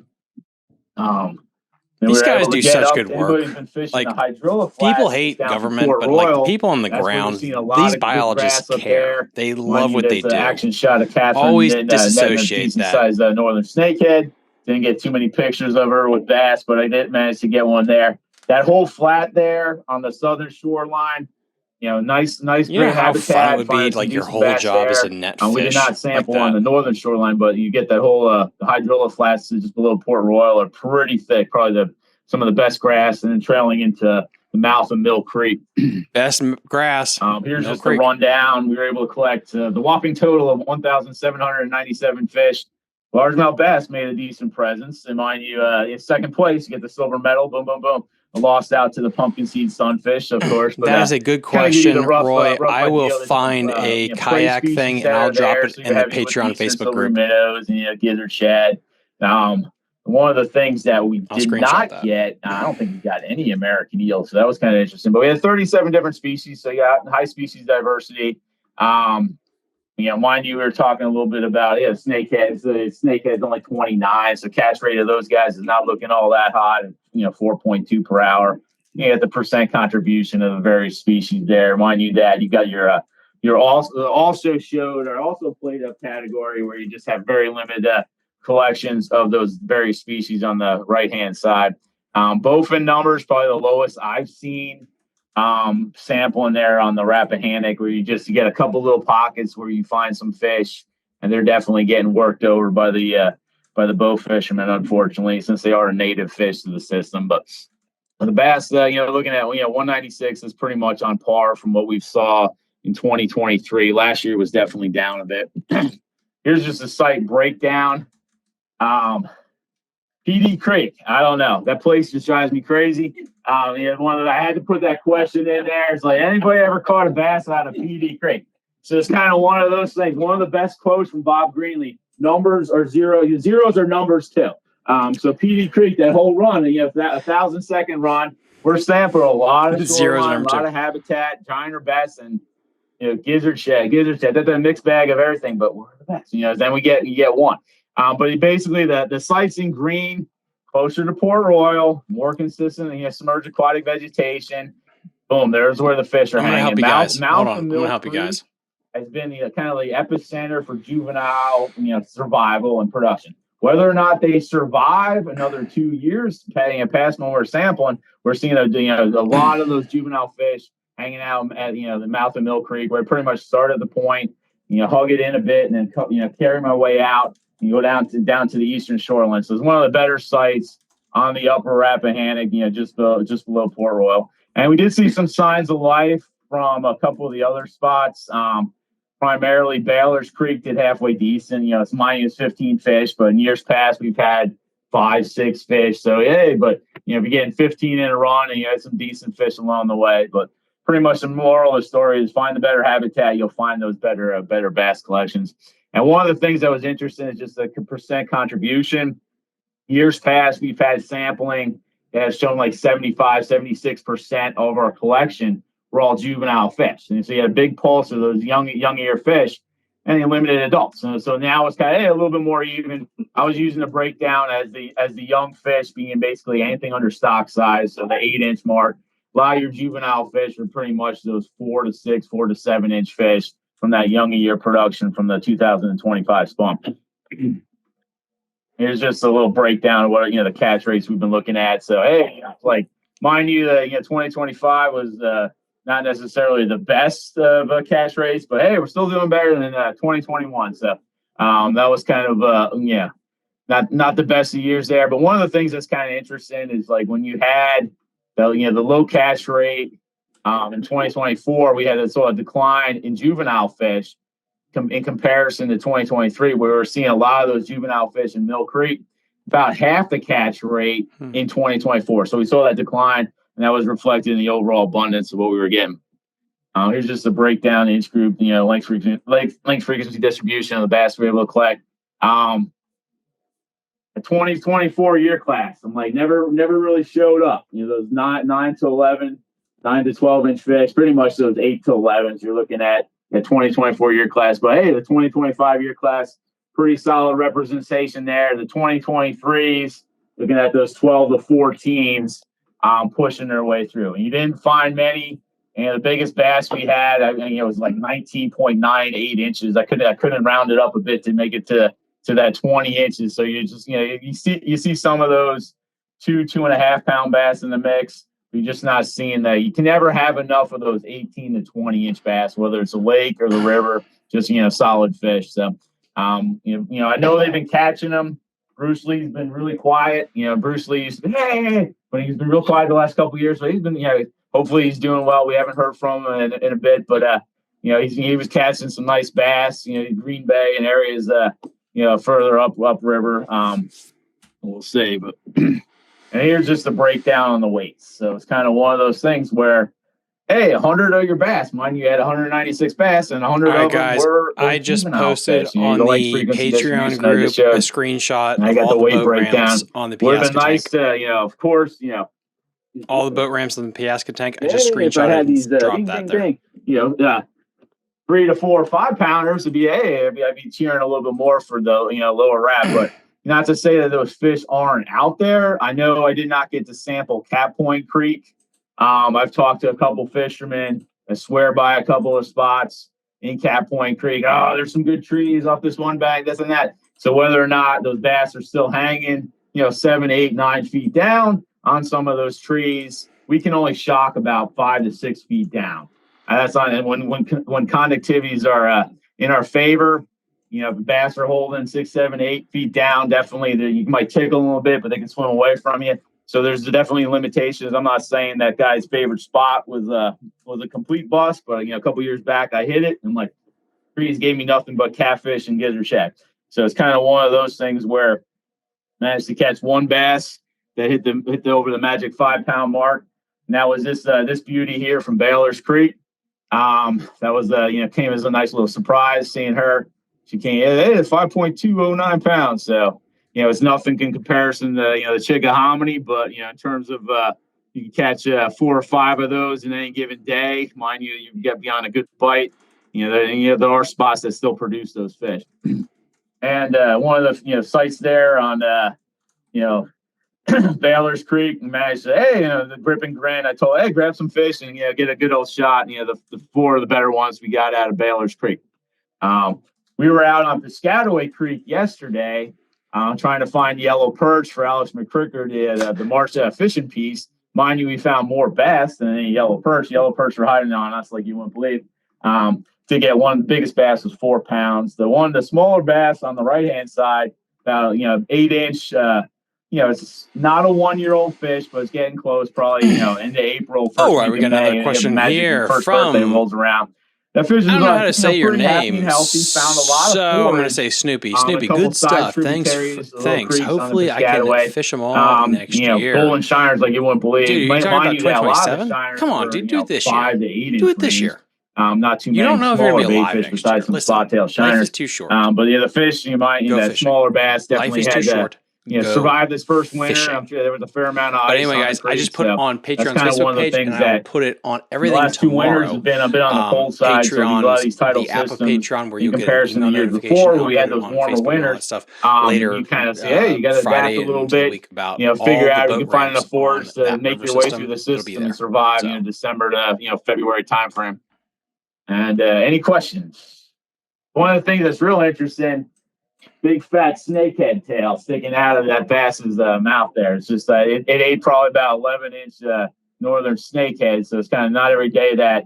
That's pretty cool. Hey, what's sometimes you'll see a shad tail. That was kind of interesting, just finding I didn't yank. Dude, I let that bass enjoy its lunch. We'll go after surgery recovering and let him fixing the boat, digest dude. its I'm so lunch. I sorry didn't to hear yank the that, man. snakehead out, but that was definitely kind of wild. Man. Prayers to, well, whatever God you pray to. Yeah. I'll pray to it. And we several years back when we were actually taking bass out of Troy Creek, collecting bass out of Troy Creek, they were spitting up juvenile snakeheads, basically 2.5-inch little snakeheads. We had bass in our live well, and they're just regurgitating all these juvenile snakeheads because the snakeheads, they'll live underneath the lily pads there and any of those spatterdock pads, and they'll come up for a gulp of air. So basically, the bass are just like, oh, I see you, boosh, boosh. So a lot of these little juvenile bass, these 7 to 8-inch largemouth that we got several years back, we're just spitting up all these snakeheads. We're just not seeing many snakeheads in spots. I didn't get into Troy Creek, the upper parts of Troy. I sampled the mouth of Troy, and we didn't really do too much on that end in terms of bass or any snakeheads this year. All right. Yeah. I feel like I can answer it, but I feel like it'll be more entertaining if you do. Thomas wants to know, is it hard to shock up eels? Why you didn't see very many eels? Yeah, a lot of times the eels, they'll be bottom substrate and any detritus and matter. More times than not, they're like buried in the mud. You'll see them coming up. They don't get hit nearly as hard with the electric field, and they're basically tricky to find. If you can get them in smaller pockets, I get a lot more eels in some of the reservoirs I sample. Little Creek Reservoir over Toano, I find eels over there like you won't believe. A lot of them are usually longer than the size of my arm. But in tidal river systems, they're just definitely not as numerous in the tidal systems because a lot of those eels will pulse their way up and get into a lot of the smaller mill ponds or smaller ponds in the upper parts of the drainage. So they use it as a migratory channel. You'll have some eels that will be pretty much lifetime residents before they out migrate to the Sargasso Sea for the most part if they live that long. But yeah, for the most part, we just did not, in years past, we've seen a handful of eels on the Rappahannock, so they're just not too abundant there. You find some smaller ponds and lakes, like Sandy Bottom Pond down in Hampton, just loaded up with eels. It's amazing how many eels are there, and they sneak their way in through the connecting watershed. Some of the wetlands that are there and I put in the smallmouth there because we did see a handful of smallmouth just below Port Royal. So that was kind of interesting. That one took advantage of one of the minnows and, was joking around about the bass with the snakehead hanging out of his mouth. Yeah, dude, that's a fair assumption. That little smallie, he was chomping on some minnow of some sort. Are there any threats that you guys are detecting to the ecosystem of bass? No major threats, right? Of bass? Yeah. Or to bass? To bass. I mean, the invasives, I think, and then that's probably like the biggest thing. I'm the most nervous about flatheads, but then it's anytime you have something that's gonna like wipe out like vegetation. So like the increase in like intense storms that we're seeing, like hurricanes like ripping through. I mean, they flash out of these systems like pretty quickly, but if they're tearing up like a ton of vegetation and messing up structure, then that's just like less rearing habitat, less holding areas for these bigger fish. So that's kind of like a meta issue. Yeah, probably one of the biggest threats to the upper Rappahannock, not necessarily at John Odenkirk's site, but any of the lower basins below Port Royal is just the sedimentation. Where there's, Mike has talked about some of his best spots on Lake Chesn just filling in with sediment. So the Appomattox River, Chesn, anytime that floods, you're like, hey, what sediment's coming out of Appomattox County, Amelia County? It's just that that sediment chute, and it's the same deal on the Rappahannock where a lot of areas, anybody who's fishing like Portabago Bay, you're just like, shoot, I'm a half mile away from the Portabago Creek, but you're in like 1.5 foot of water. So you're like, okay, do I try my luck, planing out and hope I don't hit a log, or just putter, try to, I haven't been in the Portavago Creek in a while, but just because of the whole, not one of our standardized sites, but there are areas where you just get so much sediment. And once you get all that silt built in there, limitations on that submerged aquatic vegetation growth, and you just, there was a point yesterday, I'll just hash the story, where we were sampling on Piscataway Creek, and there's a lot of mud flats in Piscataway Creek. And if you're not paying attention, I'm shocking. The guys on the bow, hey, go. You bog down, then you're like, okay, motors clogged. You're like, okay, let me push off with a paddle. And you're if you jump in, you're 3 foot deep in mud. You're like, so there's so much sediment. The organic matter in a lot of these areas just stacks up like you wouldn't believe. In those areas, you like to have more of a consistent substrate for growing the submerged aquatic vegetation, and you have 3 foot of a mud bar. You're just not growing grass on most of those areas. All right. So I just want to say, I know we're getting on. It's 8:01. So I know I took a lot longer than I meant to, you guys. So I'm sorry about that. I want to make sure that you guys have our contact info. I also left some business cards up at the top on this desk for folks that are here in person. Reach out to us. Like, if there's concerns that you have, if there's stuff that you're seeing, definitely if you see like a snakehead, and a shameless plug right now. If you like when I have biologists on, we're not just from saying Virginia, like, let it. If you liked all the biology reports I did last year, we really do value please, your input. let them know, email them, text them, all that stuff. Let them know, or comment right now on their stuff. Please let them know. Take advantage of it. Want me if you forget do this in all of our 2025, contact information, if you just call the 2027 going GWR forward, number let them and you know. said Please something reach titled out to them. fish bass, it will somehow get to me. It might take a little longer, but they will say, I know. Yeah. Like, Mario,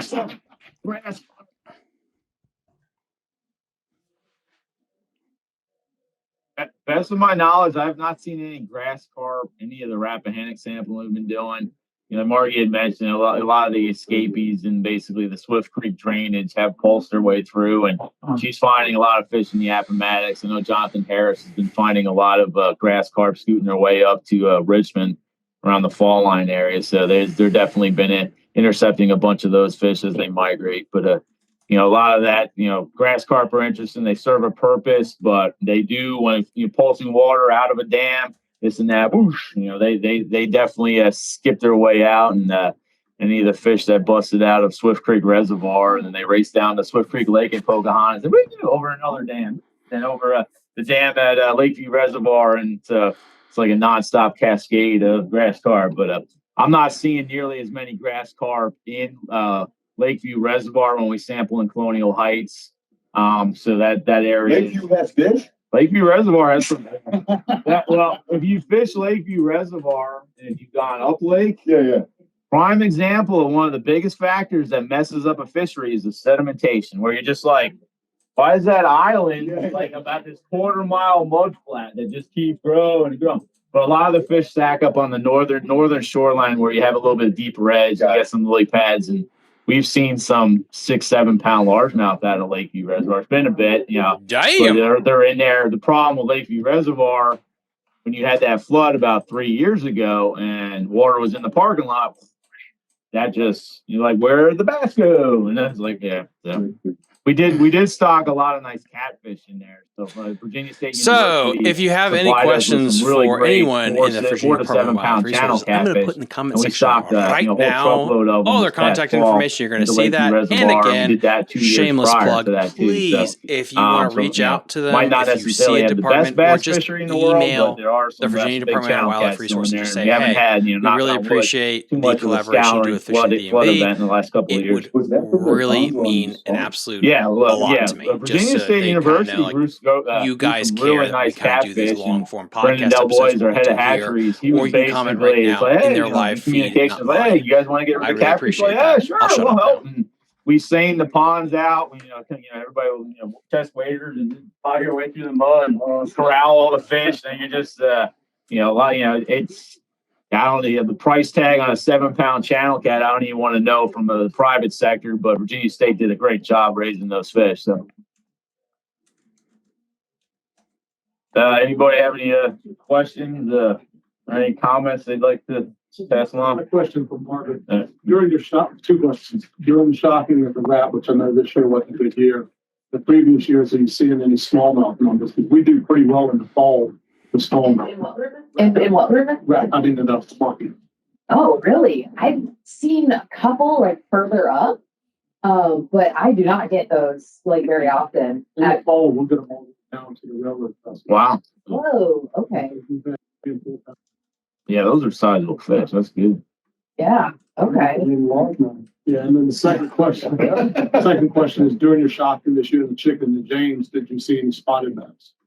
I didn't. So last year, I think it was last year, I talked to somebody who said that they were still catching them because we're always looking out for them. And we haven't found any. And I was like, great, solved it. We've had a couple of state level tournaments there and all of our region 8 tournaments. All through this last year, didn't even catch 3. Okay, so one angler I talked to, I think either at last summit or the summit before, had mentioned that they were catching them at like 10 feet deep down further near like the riprap near like the mouth of the Chick. And that made sense because like if I'm not picking them up, I'm not picking up anything from like 10 feet. So like we're up on structure like 3-6 feet, you know. I really count on it being like not effective past like 6 or 7 feet. So if you guys are catching them, like that's another thing, like let us know. It's on my radar as a threat to Virginia overall. It's not on my threat for my specific tidal waters, just because I think in the Chickahominy, like the largemouth population is so strong that they're not at that point where they can like outcompete them, but I think they are still holding deep. And one of my worries is that if they're in the Appomattox, if they're being transported around and somehow they're in the Appomattox and we see this threat of like grass carp and flathead, my worry is that they could get a leg in a system like that. Just want to reiterate from a statewide perspective, Alabama bass are the biggest threat we have to our black bass fisheries throughout the state. The tidal systems, I think we're going to see a situation where the worst case scenario would be they would show up occasionally. I think in the tidal systems, the largemouth bass outcompete them so well. The big reason we don't see a lot of snakehead with the largemouth bass is largemouth bass are more ecologically invasive fish than snakehead. There's a reason why in Japan they want you to kill largemouth bass. Yep. It's because very few things outcompete a largemouth bass. Yep. It's when you get out of that type of habitat, like in the James, that fall line area with the smallmouth Alabama bass, that is a stuff of nightmares. When we get a credible report out of a place like Smith Mountain, I mean, you guys have seen car reservoir just come on strong with them in the past few years. Gas and when we first started doing it, I can't say enough to the bass fishing community for getting behind this, because I've gotten to the point when I start looking at message boards, I am delighted to see anglers in Virginia, North Carolina, South Carolina go after people for advocating for, Lake Norman with the spotted bass, because that's what we need. Because it's the kind of the fringe guys in that community that are moving stuff around. So you guys have been fantastic with it. But I just want to reiterate, public enemy number one is still Alabama bass. And that a problem in Dawson Reservoir? There still are. Yeah. I mean, that could possibly get in Dawson Creek. It has. Yeah. And the challenge, I'll level with all you guys because I got the answer to that question. Focused that I don't worry too much about being very specific. We sometimes worry with our messages that our public and stuff gets misconstrued. But one of the challenges we see in Dyason Reservoir is I think it's a really great fishery right now if you want to catch Alabama bass. But we're in that upswing where they're big. I love it. And what's going to happen with that likely is it's going to go back down. So 6 or 7 years from now, you're going to start to see more of a Gaston situation where there's a bunch of small ones. So there's nothing wrong going out there enjoying them. I'd say bring some home, but it's symbolic if you keep them. If you want to throw them back, there's no harm. The big issue is not moving, because we get those in a body of water. We can't get rid of them. There is no option. With her, it was just a few years ago, we Started You guys are the raising first ones to find them. Yeah, in Eastern Creek. We're catching them all over the lake now. Our last state tournament there, we estimated 75 to 80% of the fish brought to scales are spotted bad. Yeah. See, this is why it's like you guys are like such a valuable asset, because this is what we mean when we say you're spending more time on the water, you're covering more area. Like you're like an early alert system. So, and yeah, I didn't mean to kind of. I'll take any chance I can. Yeah, I don't want to de-emphasize them as a threat in tidal systems. You know, I'm not super worried about them because largemouth are currently out competing them so strongly. Where I get concerned is where like we see those bass populations flagging a little bit, like in the Appomattox. I'm going to be on that like white on rice.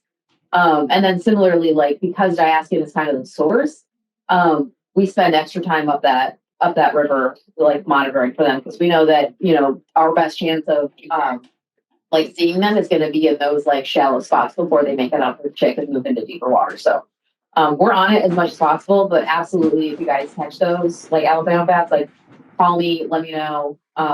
We'll go out, we'll sample.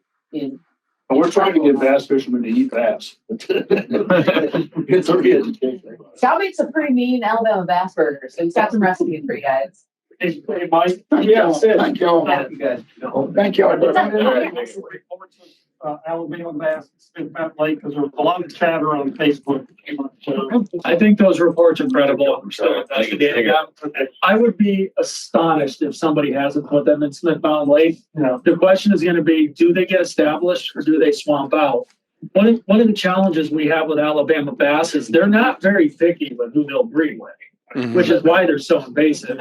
It's very possible when you introduce a couple of Alabama bass that you never get pure Alabama bass again.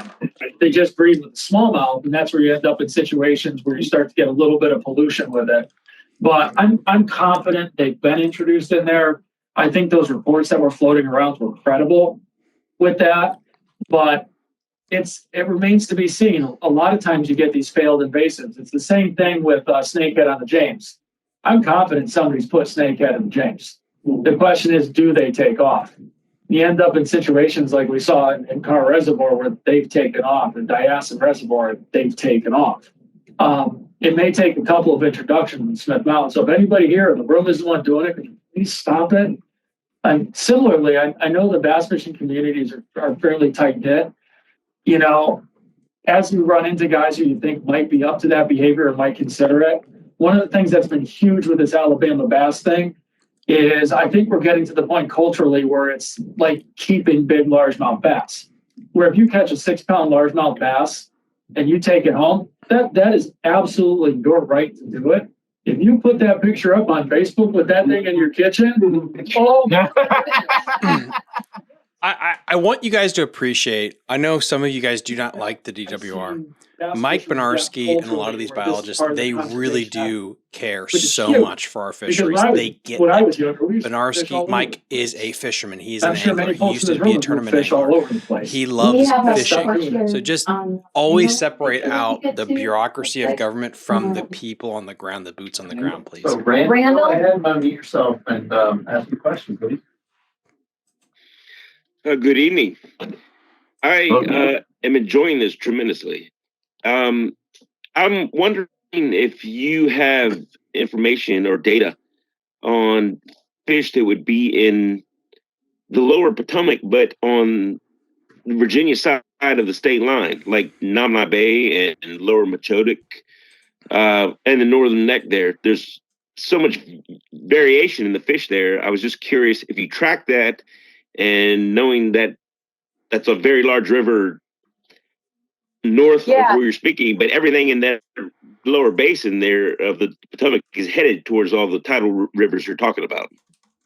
Yeah, so Region 4, John Odenkirk and Mike Eisel, they sample some of the Potomac tribs opportunistically. The Potomac is kind of like its own animal in terms of tidal rivers, just because it's like multi-jurisdictional. So we do sample it. Region 4 samples it. I don't have any of those data. But if you shoot me an email, I can try to get some information for you on that. from the Region 4 guides, at least get a sense of like what the fishery's like. Okay. Most of there's better sampling, Aquia Creek and anything further to the north on the Potomac, solid bass populations and a lot of those Virginia tributaries. Salinity wedge is absolutely horrible. Lower parts of the Potomac, anything below Colonial Beach. You do have some tribs here and there, but you're looking at those higher salinities where you might have a freshwater pulse up in some of those creeks, and maybe you have some common carp surviving this and that, gizzard shad, but the bass populations are very limited, past Colonial Beach. But Odenkirk and those guys do a good job hitting a lot of those Virginia tributaries, further on up, yes, they pretty much do. up And Little guys, Hunting I've had Creek and, Odenkirk on the channel Quiet about Creek, Doe 5,000 Creek. They got a times. lot of Please good data. just go check that out. If you want to know John Odenkirk's episodes, the episodes John Odenkirk has been on, message me, fishingdmv@gmail.com, Instagram, Facebook. I will give you every single episode that he's been on. You can binge that. Again, pretty transparent about that shit, so please message me. We've covered that ad nauseum. And I had the biology report last year from Pamunkey River from John Odenkirk himself, the legend. Any information or data that suggests where it might be now?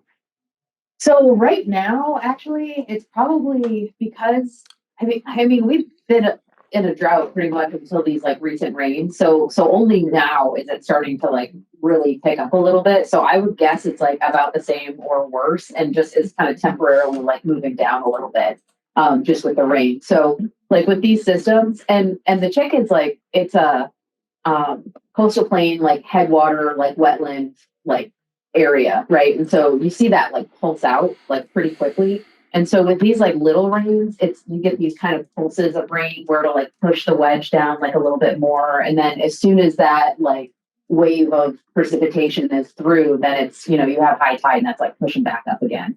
And so you really need these like consistent, like small rains to get it back to like normal. And so hopefully we see like continued rain to kind of push that down. But I would guess it's pretty salty, like midway up the check. I would expect it to be pretty salty up until they ask him. I know as a reference point in the Rappahannock, Hoskins Creek's one of my favorite spots just to check, where it's like a week and a half ago it was 10.5 parts per thousand. I was just like, bro. Then we had those couple rain events, and we launched yesterday at Hoskins. Hey, I was like, whoa, 6.5. I was like, all right. And so I was happy on that end. The mouth of Mount Landing Creek bounced up there, pretty much 17 bridge. I'm like, 5.2. I'm like, you have to motor your way up. So a lot of times, more times than not, I'm just like, oh, shoot. So, you do have that decline in the salinity there at Hoskins. So that was nice with the rain event. But like there was the fluctuation with tide cycles inherent switches there with the, some of the salinity popping them down. But it was nice to see a little decline with the rain we had. But, it's kind of one of those things where you don't want flooding rains constantly, but enough to flush out some of these systems, especially early on as we are, but we're still kind of in a drought pattern. We really didn't get too much from August through late October. So we're kind of still on the heels of that fall drought.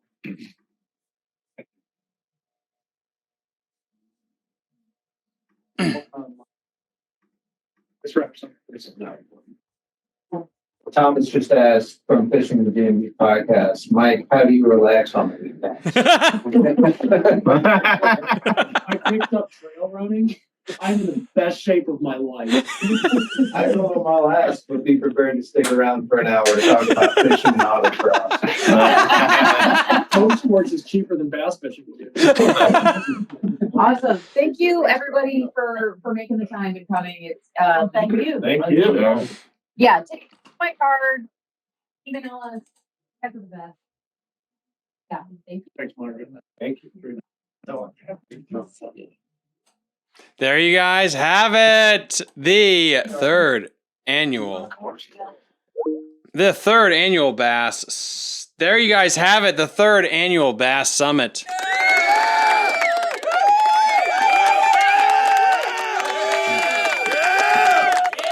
We did it. I don't know how we did it, but we got through 2 hours, at least it says on my end, 2 hours of talking about that.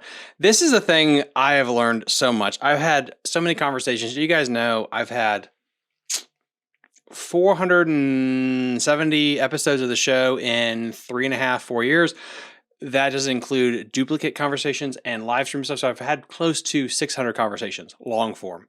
I'm getting close to Joe Rogan numbers, if you guys didn't know that. the people on the ground are not the issue. The biologists in every department usually are not the issue. When we yell at government, when people yell at government, it's not the boots on the ground. Those people are like cops, are like soldiers. They love what they do. They want the best for us. So please, like when we talk about the budget cuts, when we talk about issues, the Potomac River spill, a lot of times the people that you yell at are the ones that care the most and the ones that are most or like upset about what's going on. They're the ones that truly love what they do. So just distinguish that the person that you're yelling at probably doesn't deserve your ire or your venom, so to speak. And Mike Bernarski, like Whitmore, they're the deal. They are the legit stuff. They love what they do. They really want to give everyone what they need and what they want. Yeah, this was a lot of fun. I always enjoy these kinds of conversations, these deep conversations that we have here with these biologists and these summits, whether it was Smith Mountain Lake, which is a little bit more negative than this. If you guys want more information, please, fishingthedmv@gmail.com, reach out to the biologist. And please, if you'd like to, if you guys know, this is all I do right now. I have gone through 6,000 job applications and I still can't find a job. I'm not crying. And if it wasn't for you guys on Patreon and this channel, I would not be able to pay my mortgage and I would be homeless. So thank you all to my Patreon supporters that donate every single month. You guys quite literally get me to just break even every month, and I love you guys for it. I have the PowerPoint presentation that these fine people were showing you today. I'm going to drop that on Patreon so you guys can have that if you want to scroll through it. I'm going to upload this and it'll be uploaded tomorrow morning on Apple, Spotify, iHeartRadio, Apple Podcast, and YouTube so you can watch it when you go down the road. If you see one of these biologists, say thank you for everything they do. They do so much good work for us. And honestly, I love Virginia and Maryland so much. I love this area of the country so much. If there's something you'd like me to cover going forward, please let me know. I'm going to try to get more into saltwater. And in 2027, if I'm still around somehow, we got a new channel coming up. 2027, we got a new channel coming up. And it's going to be outdoors related, not just fishing. It's going to be all outdoors encompassing. Anything outdoors, anything historical, I will cover it, period. I will own everything outdoors. That's coming in 2027. Stay tuned for that. And there's a nonprofit coming too. Hopefully. I'm a dreamer, aren't I? Anyway, everyone get a good night's sleep. I love all of you, and I will see you guys later. Oh, last thing. I'm sorry. I will be at Fishing Pro Tech in Williamsburg, Virginia. Link in the episode description. This Saturday, noon till 6 p.m. Again, noon till 6 p.m. Fishing Pro Tech. I will be there this Saturday, noon until 6 p.m. I got to keep saying that to make sure everyone gets it. So if you want to come by and say hi, I will be there. Come see Hunter. He will smile. And Lynn, the greatest JDM tackle shop there is. Again, go say thank you to everyone in DWR. If you got any questions for me, fishingthedmv@gmail.com. And we will see you guys next time on Fishing the DMV. Bye. You're listening to Fishing the DMV with your host, Thomas Ahrens. Fishing the DMV is brought to you by Jake's Bait and Tackle, located in Winchester, Virginia, Tactical Fishing Company, and Fishing Pro Tech, located just outside Williamsburg, Virginia. That doesn't get you jacked up, I don't know what will.